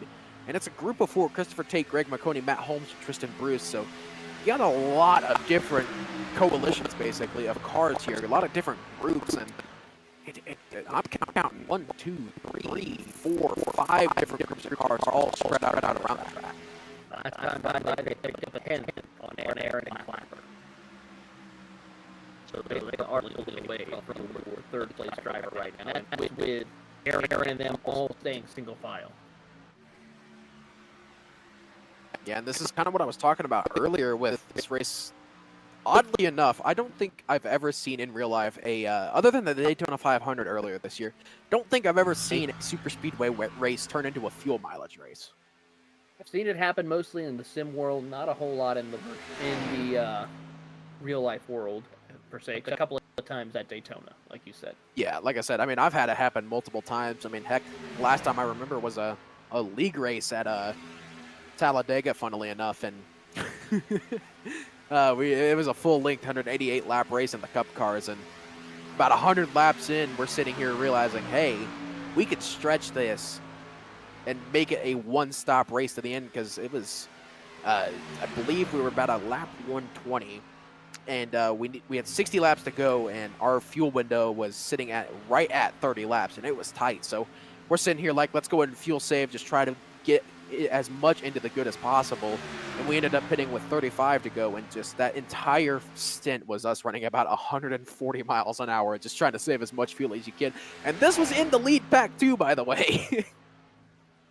Last time by, they picked up another few tenths of well, so they're 7.6 seconds. So these 3 drivers working well together to stay ahead and keep it up. They still have to pit, of course, here in the next few laps. Currently, they are on 12 laps run, so about now 13. So looking to come down in about the next 6 to 7 laps. So just shy around the lap 80 mark, or just right at 80. Yeah, and of course, this group of Christopher Tate, Greg McConey, Matt Holmes, Tristan Bruce, they have really picked up the pace. They're running 50-second lap times, high 50-second lap times. So right now they're running about a second a lap faster than the rest of the field. So these guys are pushing it for everything it's worth. And that makes me wonder if they're going to try and short pit here and just try to get back on strategy with a different pack and maybe try to catch on to that draft. Well, they're trying to close in. They're now under 6 seconds from that main group that Bo Condon is the last car at, which is in 10 seconds. It's funny to me that the second pack, look at how big this pack is. I mean, granted, they probably are fuel saving, but I still find it funny that they're losing time hand over fist to a 3-car tandem pretty much. Well, if you look at it, one thing is, like you said, they're fuel saving to try to get to the end. Secondly, they're still not as organized. I mean, you see Clapper and Zunk not really getting lock bumpers like we're seeing with Cherry and Garrett. Cherry gets right up onto the bumper quite a bit on Chase Leahy, and then Garrett just zooms in just a little bit and then just doesn't touch, but just stays within the toe and lets the top 2 pull him away. Yeah, what they're doing is they're using the air bubble to push, this lead pack is. And, I mean, this is exactly that right there. We're looking off the hood of Matt Cherry and now off the rear end. I mean, they're not bump drafting, which is, you're sitting here like, Nick, come on, that's how you go fast here at Talladega. You got to shove the guy in front of you as hard as you can. No, actually, in the Xfinity car, using the air bubble is actually just a tiny bit quicker if you're a 3-car tandem. So that's what we're seeing here. Matt Cherry, you know, he's getting up to about the air bubble right there is where he just breaks the air bubble and kind of just uses it to push the 34 Chase Leahy around the track. So not really seeing any big-time bump drafting, just kind of using that air bubble. And just a little bit of Garrett gets a little bit loose, gasses it back up, and now Montgomery's realizing he's losing time. He wants to go and try to do the 3-car tandem with Olazewski and throw in Thomas Kohik, as they're going to try to make a run and get ahead of Thomas Aaron before the next round of pit stops. Oh man, Justin Clapper there got a little bit high off the corner and almost got turned by the 23 of Ryan Zunk there off of 4. Able to keep it straight there, but that was a big-time risky moment for the 63 and the 23 as well. So let's watch and see what Montgomery, Olazewski, and Kohik can do. With those 3, can they go chase down your top 2 of Garrett and Cherry? You know, if I'm Thomas Aaron here, I'm sitting here saying, yeah, go ahead and get in front of me. Go ahead and get in front of me. I don't want to lead anymore. That's going to save me more fuel in the long run here. So, of course, Thomas Aaron is sitting here saying, yeah, have at it, boys. Burn your fuel. I'll just sit right here saving fuel. I'll just sit in your guys' draft. Oh, just a Clapper a little bit loose there. Oh, man. Oh, just a Clapper around. That's going to be a caution. Well, the old saying goes, oh, no. There's 22 laps to go. We just can't get away from the fuel race, can we? Well, you got to count the facts of when they come down pit road. That's going to put them at 20 to go. So right on the cusp, and then you can expect them to go down pit road again when the 1 to go signal is out. Oh, yeah, that's just, looking at the replay here, that's just Justin Clapper getting into the corner and the car just stepping out on him. Can't count the amount of times I've had that happen at Talladega. With that, 20 laps to go here at Talladega. Under caution once again as Justin Clapper takes a little spin through turns 3 and 4. We're going to go ahead and take our final commercial break of the racing action here. Stay right here, and we will be right back with the coverage of the finish here at Talladega Superspeedway.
Racing isn't easy, but experiencing it is.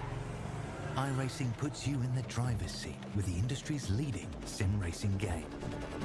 Drive on laser scan replicas of the greatest racing circuits from around the world.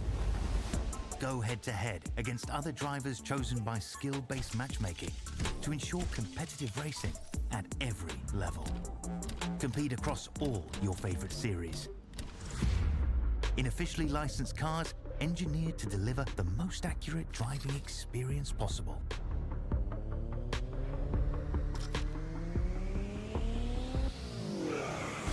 Join a race or host your own with players from across the globe. Race against the computer or in a league with friends. Feel the thrill behind the wheel. Visit iRacing.com.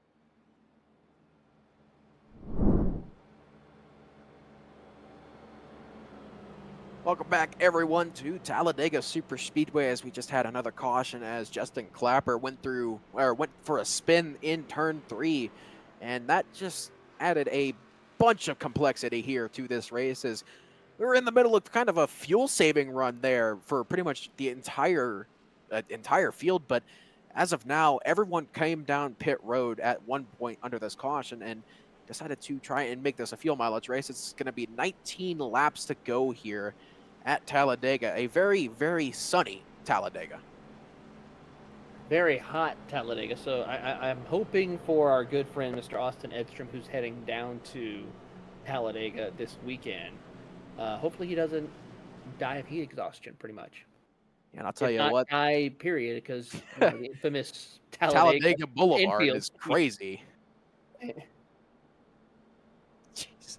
But yeah, I mean, that's one thing. Talladega is always hot, and you know these groundskeepers at these places especially need the help of someone like TLC. You know, TLC is the premier service provider for lawn sprinklers, outdoor lighting, and drainage solutions. And that was a horrible ad read, I know, but we're gonna go on with it.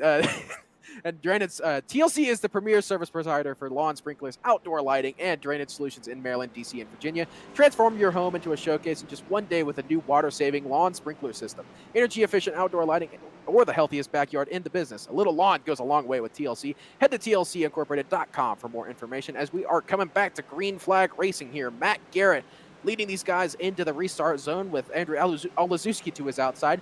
Green flag back in the air here, presented by Pine Golf. I feel bad for Andrew as he's trying to find a way to get to the bottom, which he finally does. But speaking of real life Talladega, 70% chance of rain this Sunday. Oh, it's always the NASCAR weekends where it races. Come on. I swear, every plate track, it's just the NASCAR weekends it rains. It could be sunny the entire 2 weeks before and after. It's just that weekend it rains. Can we just consider putting lights at Talladega? But that would take away from the... I don't know. We want to hear from you guys tuning in on Grid Vision. Should we put lights at Talladega? I feel like lights at Talladega would be interesting, just purely because we've never seen a night race at Talladega. But then again, they've been at Talladega for how long? Almost 60 years, 70 years at this point? I don't see a reason to put lights up now that it's been a day race its entire lifespan. I know, but still. I think it would be interesting and fun.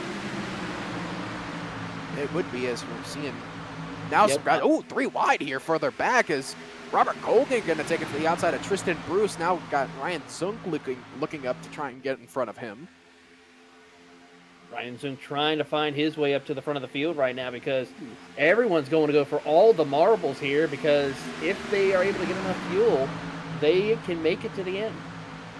Yeah, this is going to be a bit of a, I mean, I say they're going to try and feel safe, but they were doing 193 miles an hour there into the corner. So looks like everyone is all out pushing to the end here, hoping they have enough fuel. And, you know, fuel windows have been at about 18, 19 laps, and we went green with 19 to go. So it is going to be really tight to the end here. It really is. So it's going to be a matter of who can save enough fuel to the end and try to see. It could be someone who could just be pushing across the track, and could be even someone trying to get out of their car and race to the start-finish line because they out of fuel. Outlaw Carl Edwards, except you're not going to be in the fence and on fire. Watching the field now here as they head down the back straightaway right now. Thomas Aaron is going to lead the charge for the moment, followed by McConey, Garrett, then Robert Walton and TJ de Blasio, the first side-by-side battle for position as they come to the middle of turn 3 and 4. Yeah, already starting to see some loose race cars here, and these guys have only been green for about 3 laps, and you know that's got to be attributed to the 126-degree track temp that these guys are racing on right now. Coming through the middle of the tri-oval right now. Of course, that's where that extra few hundred yards will going to be critical for some of these drivers if they have enough fuel to make it as they cross the line here. 85 laps on the board as they work their way through, coming to 15 laps to go. Yep, 16 to go on the track right now, and things kind of in that calm before the storm. It kind of feels like these guys are starting to realize that, hey, we may be a little bit tight on fuel. Maybe we want to think about fuel saving a little bit because, you know, it's only TJ de Blasio and Ryan Zunk there on the inside as Justin Clapper, a lap car now, going to take it down to the apron. And now Andrew Olazewski, he's going to take it up to that second line and try to get that outside line going again. And like I said, these guys are all single file because they're just trying to make it on fuel. I think that's the entire game right here is this inside line. They're just trying to save as much fuel as they can, and they're seeing what TJ de Blasio, Ryan Zunk, and Andrew Olazewski are doing, and they're like, yeah, go ahead and burn your fuel. We'll go ahead and take the 3 extra positions. Yeah, absolutely. As Fields gets themselves lined up down the back or front straightaway, heading off into turn 1. Aaron's trying to see if he can get his way up and lead the charge, and there you see Greg McConey with a big push from Matt Garrett. It's too early for some of these drivers to be so aggressive, especially with how much fuel they have to make to the end as they go side by side down the Alabama gang super stretch. And that makes me think that these guys should all be good as looking a little bit further back. Chase Leahy back on the lead lap after getting that speeding penalty earlier. So that 34 really got lucky with that caution. But going back up front, I think these guys, especially the likes of Thomas Aaron and TJ de Blasio, these were guys that came down pit road with 1 to green.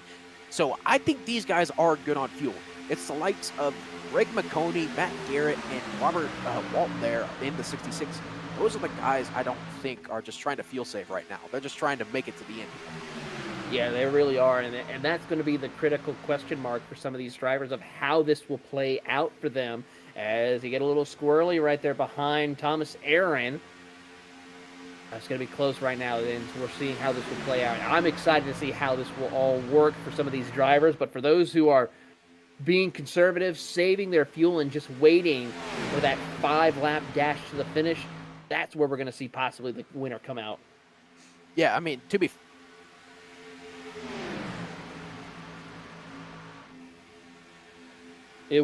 apparently it wasn't fair enough for Nick Stein as we go back and watch the battle for the race lead between the two of them as they go working their way across the line. Thomas Aaron will lead that lap. TJ de Blasio will move up to P2 as they work through the middle of the corner. Olazewski in a good spot right now as Matt Cherry, he's trying to reel his way into the top 8. Yeah, getting a little bit, a lot more shuffling around there further back in this pack as we're starting to see a secondary second line form back further back here. That's the likes of Chase Leahy. He's got some help there. I believe that's, can't quite catch who that is, but Joshua Corner there. And got another car there in that second line there. They're trying to get up and help this second line here, but back up front, Thomas Aaron has pulled down in front of the 12 of Greg McConey now. So looks like Thomas Aaron wants to try and lead this race to the end. He's going to do his best to do so as they work their way across the line, closing in on about 12 laps to go for your race leaders. And everyone's just trying to make sure they have enough fuel to make it to the end. Looking over everyone. Everyone's right around the 9 to 10 laps. The one that I'm going to keep an eye most on is Matt Garrett, along with Robert Walton and Olazewski. Oh, we got some more shuffling further back. Bo Condon and I believe Matt Hoylander are trying to make some moves a little bit further back, as now they've got the help of Tristan Bruce as well. Looks like we got a second line now starting to form. I think people have decided it is go time here at Talladega, coming to 12 laps to go here. 12 laps left to go in the race as they come out of turn through the tri-oval here. Here you see Robert Colgan trying to lead the charge for this second group as they try to catch up to the top 8 along with Matt Cherry. They're 2 by 2, 4 rows deep as they come through the middle of the tri-oval and work their way through the middle into turn 1 and 2. And it's going to get exciting. Can McConey hold on here on these closing laps? Yeah, you can feel the tension starting to rise here as now Tristan Bruce up to the back of the 8 of Andrew Olazewski. Is this where we're going to see the racing start to pick up? I think so, yes. I think this is where that these guys are going to start to realize, hey, it is go time. We need to go. We need to start racing here. I think this is where that starts here. Is now Thomas Aaron takes it up to the outside in front of the 78 of TJ DeBlasi. Now Greg McConey is going to be your leader on that inside line. Thomas Aaron leading that outside line. But that inside line is a little bit less formulated here, as now coming to 10 laps to go. Got to be a close race at the line, but it looks like they're going to give that lap to Thomas Aaron. Thomas Aaron trying everything he can here for the University of North Texas as he tries to take home the win here in Alabama as he works their way through. And here comes McConey. And McConey's got a good push right now. Here comes some lap traffic. They'll stay down below the yellow line here. We won't want to cause a caution due to lap traffic here as they race down the Alabama gang super stretch, putting Burleson a lap down. As Chase Leahy, where Mr. got back on the lead lap and ready to fight in contention for a win. How about Bo Condon as well? He's in the mix with Matt Hoyland. Yeah, he's a little bit further back on that outside line. Looks like he's 6th on the outside line here, but coming up to 9 laps to go here at Talladega, and things are kind of plateauing in terms of action here, but then again, it does take a lot of time to build up the runs. Is now Thomas Aaron going to take it down to the end? Oh, we got a car sideways there on the apron. Who is that? Possibly no, Tristan Bruce. Tristan Bruce, he was having a good run. He was inside the top 10 at one point and now has fallen back. And that causes the entire groups to space out except for your top 8. Oh! Right, I just looked. Bo Condon got turned by the 34 Leahy down into Tristan Bruce. That just broke up our entire lead pack. I am surprised that was not a caution.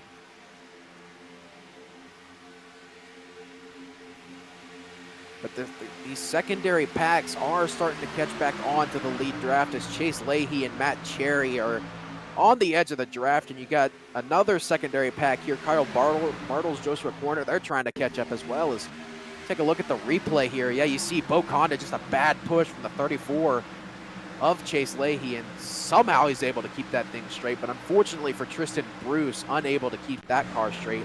He kept it out of the wall, but unfortunately not able to stay with the lead draft. No, he will not be able to as they work their way through the middle of the corner of turn 3 and 4. Aaron still holding strong, but here comes TJ DeBlasi with help from Zunk and Olazewski as they try to make a charge for the race lead.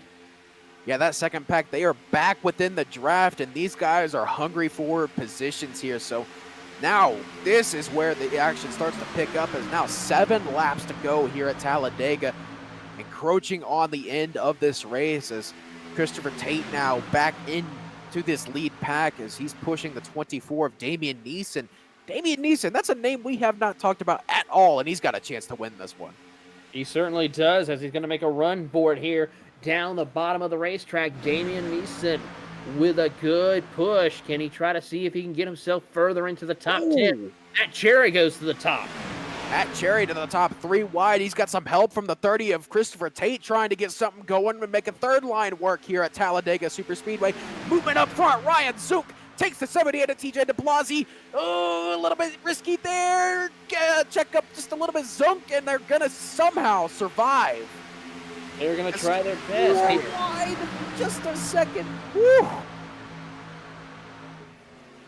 Oh, chaos is about to ensue here. Could we see 4 wide out of turn number 2? No. Zunk trying to get a push from Matt Cherry, who doesn't want to be pushing Ryan Zunk for the moment, as Justin Clapper making the smart move and getting below the yellow line.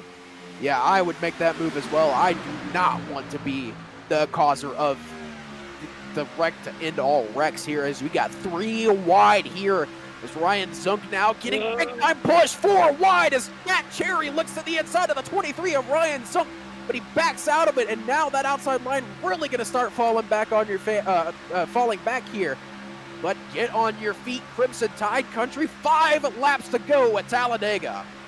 How about Matt Garrett jumping to the outside lane? TJ DeBlasi will now start pushing Garrett to the front of the field. Side by side, battle for the race lead. Garrett holds strong on the top side. Aaron holding strong on the bottom. McConey and DeBlasi, the pushers, as they come out of 2. Ooh, a little bit of contact between Matt Garrett and Thomas Aaron there off of turn number 2, but they keep it going, and now Matt Garrett getting a big-time shove from the 78 of DeBlasi. Meanwhile, Thomas Aaron getting an equally as aggressive push from the 12 of Greg McConey there. Excuse me, I stutter. Good, we're watching like exciting action here at Talladega. You love to see it. Matt Hoyland thought about going to the top side, thought better of it. Christopher Tate here leads the outside lane. Had a car almost sideways off of turn number 4 there, coming to 4 to go here at Talladega. Looks like they're going to give this lap to the 93 of Thomas Aaron, but it's going to be close as he won it by about a hood length. Holding strong for the moment here, as here comes Christopher Tate. Hoyland doors the inside lane right there of Ryan Zunk and is able to still keep it going. You got Christopher Tate now with Ryan Zunk behind him, making this third line work. They're trying to side draft. They're side drafting the 8 to Andrew Olazewski, trying to pull the help off the 78 of TJ DeBlasi and pull that middle line back. Going down into turn number 3, Christopher Tate has a decent run. Matt Garrett going to take it down in front of the 93 of Thomas Aaron. Now Thomas Aaron having to play pusher. He's going to take it to the outside and hop up in front of the 78 of TJ DeBlasi. Now Matt Garrett going to block the 93. The 93 of Thomas Aaron says, no, sir. And now TJ DeBlasi to the inside. 4 wide at Talladega. TJ DeBlasi taking no for... Oh, my goodness, is action. Big time kicking off. Contact between the 93 of Thomas Aaron and TJ DeBlasi. DeBlasi now in the sucker hole. Big wreck is now Ryan Zunk, the big one at Talladega. Oh, my goodness. You saw it happen here as Olazewski went on his side as the caution comes out here with 3 laps to go. My heart can't take this. I'm surprised you're still breathing after that. I'm not. Oh, okay. Get some oxygen there, buddy. Please. Well, let's take a look at this replay. You see TJ try to get up into Thomas Aaron, and then right there's the contact between Zunk, Aaron, Leahy, and Olazewski. Leahy with a big-time hit there. That took a lot of good cars out of contention there, and guess what time it is? Overtime. Overtime indeed. It's time to go back at it once again. Oh, yeah. Looking at another replay. You could have seen that coming. As soon as they went 4 wide off of turn number 4 there, you could have told you. I could have guaranteed a wreck was going to happen there. Yep, it certainly did happen right there.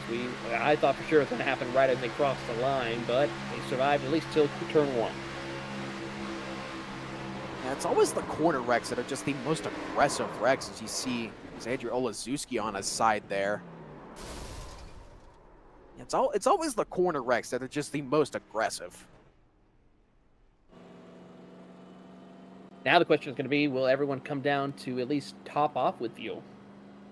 I wouldn't be surprised to see a lot of guys come down pit road here, but it is NASCAR overtime, and I thought we were thinking that it could become a fuel mileage race, and I think now well and truly it is going to be a fuel mileage race.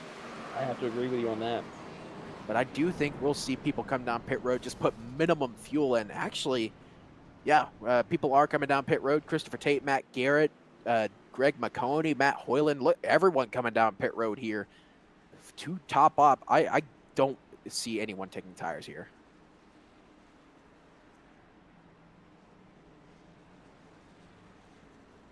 Damien Neeson taking lefts there. Doesn't look like anyone else is taking tires, though. It looks like everyone just topped off a couple of gallons of fuel just to try and get him through overtime, as it looks like it's going to be Christopher Tate winning the race off of pit road here. McConey almost got him off of pit road. Damian Neeson taking lefts, loses a couple of positions there, but looks like mostly everybody is going to just take fuel only and just get back out on track for some overtime.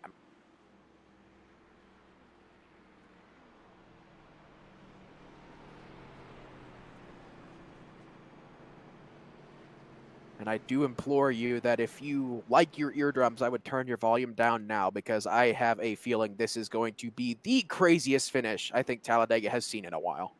I have to agree with you 100%. And with me as lead, you already know I'm going to be yelling about this. This is going to be a good one.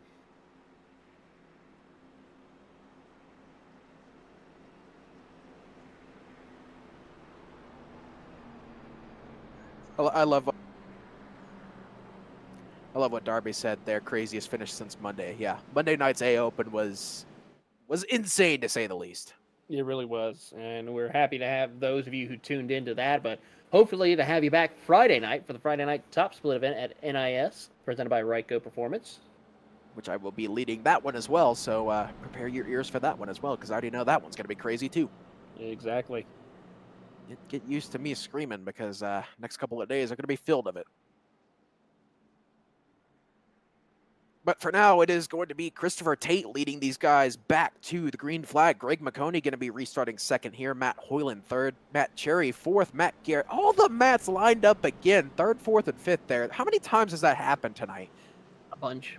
As I was saying, Matt Garrett going to be restarting fifth tonight. Damian Neeson, name we really haven't called. He started 33rd tonight, and he's up in sixth position in that 24 machine. He's got a chance to win this thing.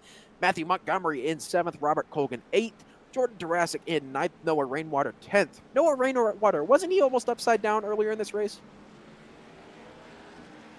I believe so, at one point. I was going to say, I thought I saw him in the wall almost going upside down in an earlier wreck. But restarting 11th is going to be Thomas Gohick. Brandon Schumann in 12th. Robert Walton 13th. Tristan Bruce 14th. Bo Kahn and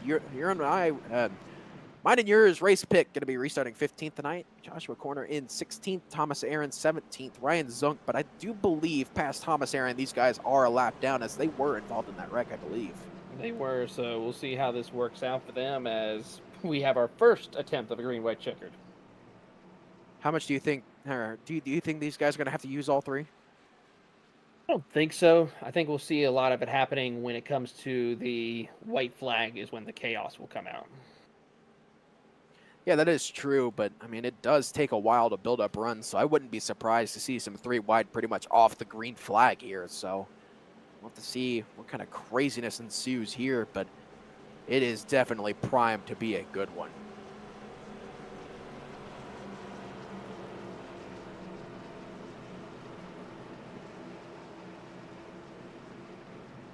You know, while we are at it, of course, the sponsor of our caution flag tonight, Connors Cure. Join the fight against pediatric cancer with Connors Cure, the official charity of the 2024 Thunderclap season.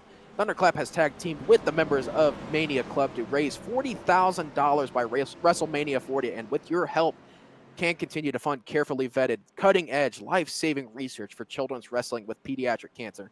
Head to v.org/Mania Club to support and donate to Connors Cure and join the fight against pediatric cancer today. Is coming to the green flag here. Christopher Tate, Greg McConey leading this absolute hornet's nest, who is going to be kicked quite aggressively here. Expecting absolute insanity here, as now Christopher Tate waiting for the TLC restart zone here, as he's going to roll into it. Green flag back out in the air, presented by Pine Golf. Absolute insanity expected to break out here as 2 laps to go here at Talladega Superspeedway. Everyone trying to get up to speed, but Christopher Tate in trouble because he didn't have a drafting partner with him as they work their way up to speed. But Hoyland will catch up to the tail back bumper of Christopher Tate, but Greg McConey, with help from Sherry and Garrett, will help propel him to the race lead. Coming off turn number 2, Greg McConey having the help from the 45 of Matt Cherry. Matt Cherry going to take it to the inside. Greg McConey going to throw the block to the inside. Greg McConey now having to play the lines here. He's going to take it to the inside in front of the 45 of Matt Cherry. Now Matt Garrett in the 19 leading that outside line. He's got Robert Colgan for help. Robert Colgan giving a big run right here as he's trying to push Matt Garrett to the front of the field here as they go side by side for the race lead. They just have to make it to the white flag to make it official as they come through the tri-oval. Coming to the white flag, it looks like it's going to be Greg McConey leading this lap. It's going to be close at the line. White flag in the air. Noah Rainwater to the outside. He's got the help from the 9. At third line is now forming. Greg McConey getting a big shove from the 45 of Matt Garrett through the middle. Matt Garrett's on the in the middle getting a shove from the 94 of Robert Colgan. Oh, Rainwater almost sideways of a 2 there, but he keeps it straight, and that third line is still going. Greg McConey on the inside has the help from Matt Cherry in the 45. Going down into turn number 3. Is it going to be Greg McConey that wins this race? Matt Cherry sideways on the apron. Kyle Busch style keeps it straight. No, he's not. Spinning in front of the field. Matt Cherry in the 45. Greg McConey, Matt Garrett going to be side by side. Here comes Robert Colgan with a chance to win this race. 3 wide, almost 4 wide through the tri-oval here. They're going to make contact. 4 wide to the finish. It's going to be the 94 of Robert Colgan at the line. How about that? Robert Colgan, Brandon Schumann, Greg McConey, your top 3 to finish out. Holy cow. Breathe. Don't forget to breathe. I forgot how to breathe. Oh, we're doomed. Yeah, Nick Stein is dead. This is his ghost talking.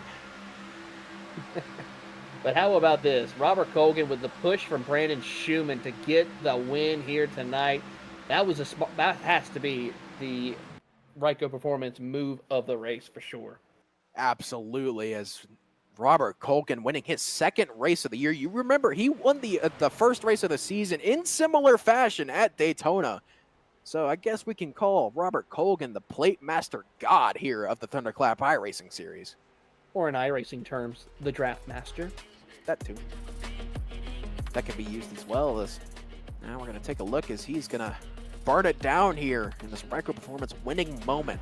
94 of Robert Colgan taking it 4 wide to the outside to win the Thunderclap iRacing Series race at Talladega Superspeedway. Great racing action here, and I gotta say, Nick, it was great to see the action that we saw tonight, and only could imagine what we could expect to see throughout the rest of the week.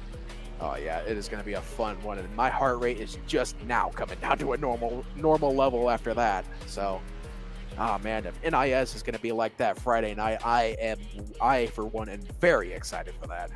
Absolutely. But with that, we are going to take our final commercial of the commercial break of the night as we watch Robert Colgan burn it down after winning at Talladega Superspeedway. Stay right here. We got post-race action coming right your way after this.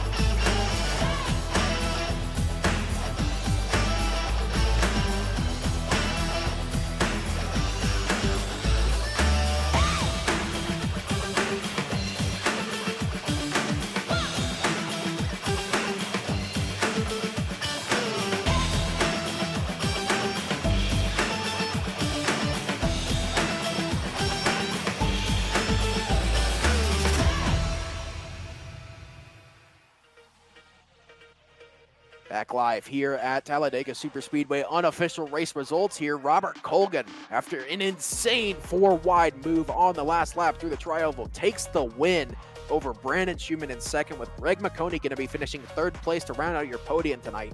Matt Garrett going to be finishing in 4th after leading off of turn number 4.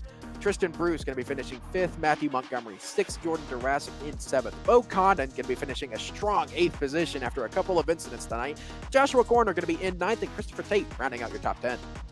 Coming home in 11th will be Damian Neeson with Robert Walton in 12th. Ryan Zook will be in 13th, followed by Anthony Burleson in 14th. Matt Hoyland will come home 15th with Kyle Bartles in 16th. 17th position will go to Matt Cherry, Thomas Kohick, and then Thomas Aaron and Noah Rainwater round out your top 20. Finishing in 21st position tonight is going to be Justin Clapper in the 63. 22nd going to be Andrew Olazewski. 23rd, Chase Leahy with Matt Holmes in 24th. 25th, TJ DeBlasi, Brandon Slew in 26th, Gregory Shepsis in 27th. 28th going to be Chase Albright, Todd Lee in 29th, Bobby Grant 30th, Reed Foley 31st, Dominic K. Hart 32nd, and Sean Foundy going to be rounding out your 33-car field tonight.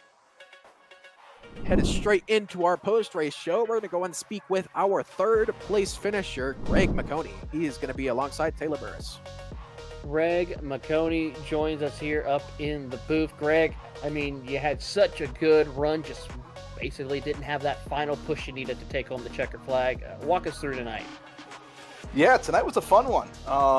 Best race I've had in a little while. I was able to kind of get to the end and not have to deal not get wrecked, not get damage of any sort, so that was fun. No, just decided to run up front. That last lap, that last restart, Cherry was on my tail. I know him and I work well together, so I was ready for him to push me for a while. I figured at the end he'd make a move, and then as soon as he got hit and turned, I'm like, all right, now I got to watch the 19.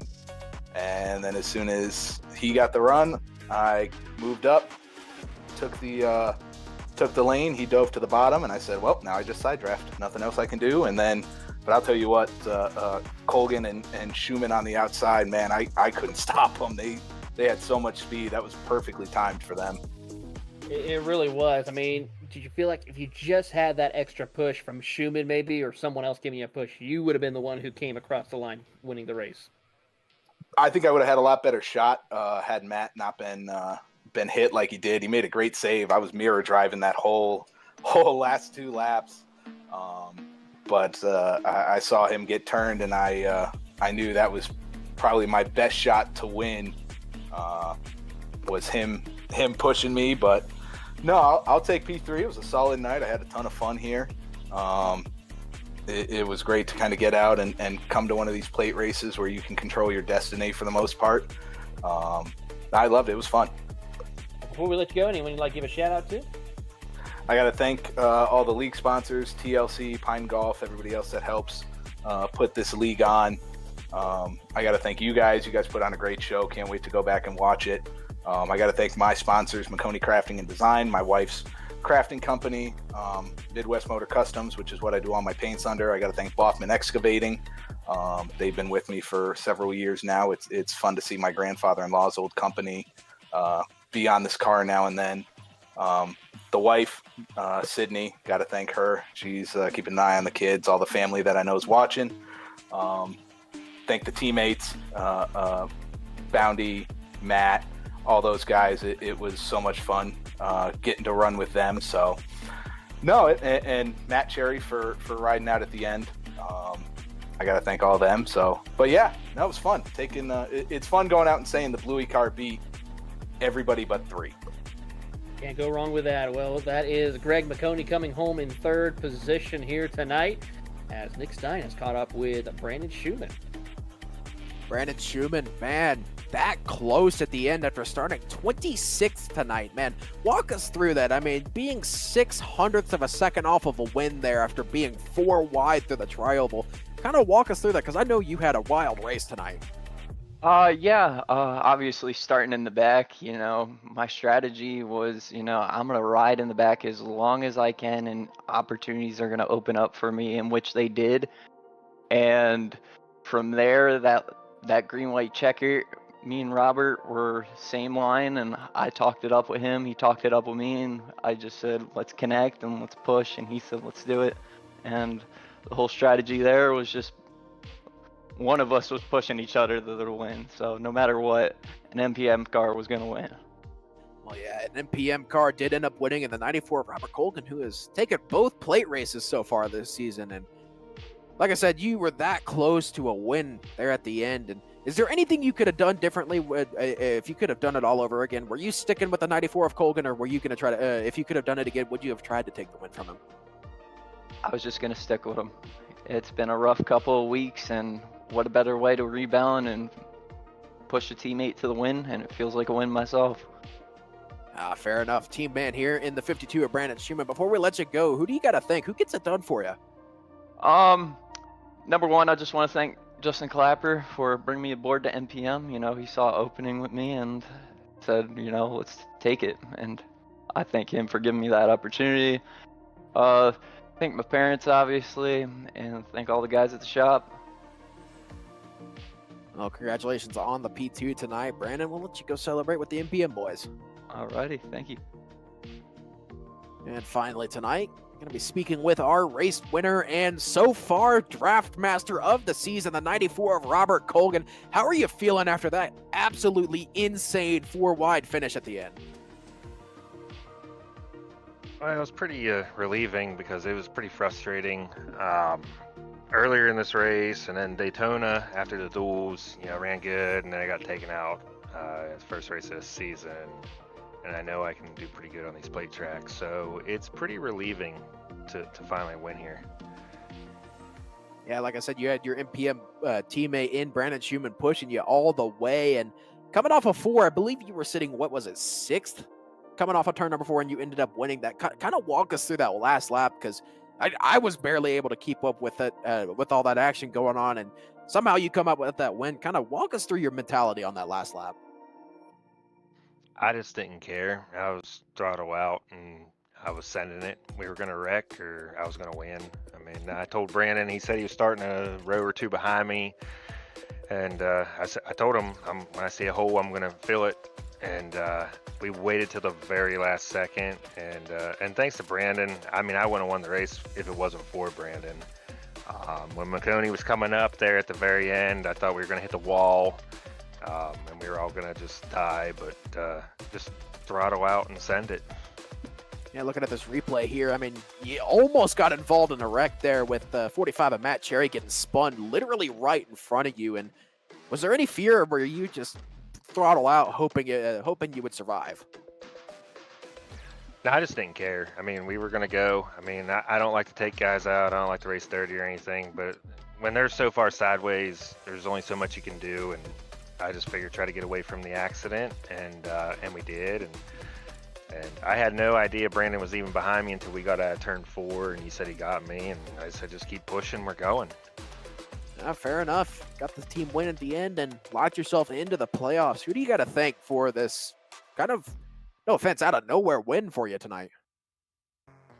Well, we've had a rough year, but now that got the win out of the way, you might see more of me up there up front. I mean, I was trying to points race, but now we can just send it, so that's good. But especially Brandon. I mean, because of him, I'm winning here tonight, and just everybody with Midpack Motorsports. We have an alliance with the NQ too, so shout out to them. We all work together. All good guys. Outlier Speed Company, just everybody else. But now that we got the win out of the way, now I can relax. I can race. I know I'm in the playoffs. I can just race. So we might see some more wins, or at least a better result each week, because it's been a rough season so far. Yeah, always good to have that comfort of being in the playoffs in your back pocket. And congratulations on the win tonight, Robert. Hopefully we get to talk to you a couple times more this season. Oh yeah, thank you, and you guys put on a great broadcast, so thank you, and y'all have a good night. You too as well.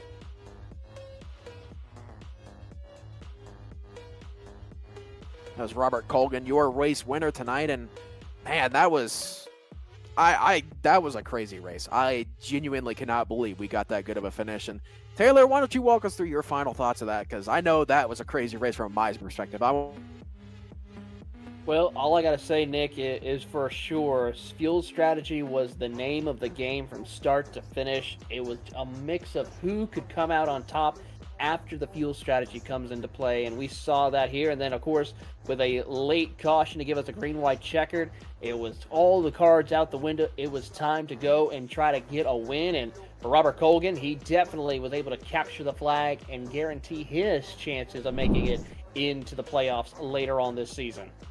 Yeah, an absolutely insane race. And from the entire Grid Vision team, we'd like, let's go ahead and go through our schedule real quick, as Tonight, of course, we had Talladega here for the Thunderclap iRacing Series, but catch us Friday night for Ryko Performance Friday Night NIS Top Split, and that one's set to be a good one, as it always is with the Cup cars at the plate track. So hopefully it's going to be a good one, and I say hopefully, I know it's going to be a good one. So with that out of the way, from the entire Grid Vision team, we'd like to thank you for watching and participating in the chat. For more information on getting your league broadcasted or starting your career in broadcasting, contact us on Facebook, X, or email us at info@gridvision.live. Special thanks to Andrew Cardinal IV of Whiplash Sim Cameras for providing the cams used on today's broadcast. Congratulations to Robert Colgan on winning tonight's race from Talladega Superspeedway. This has been Nick Stein, Taylor Burris, and of course, Asta Derbyshire in the booth. We will see you next time on the grid.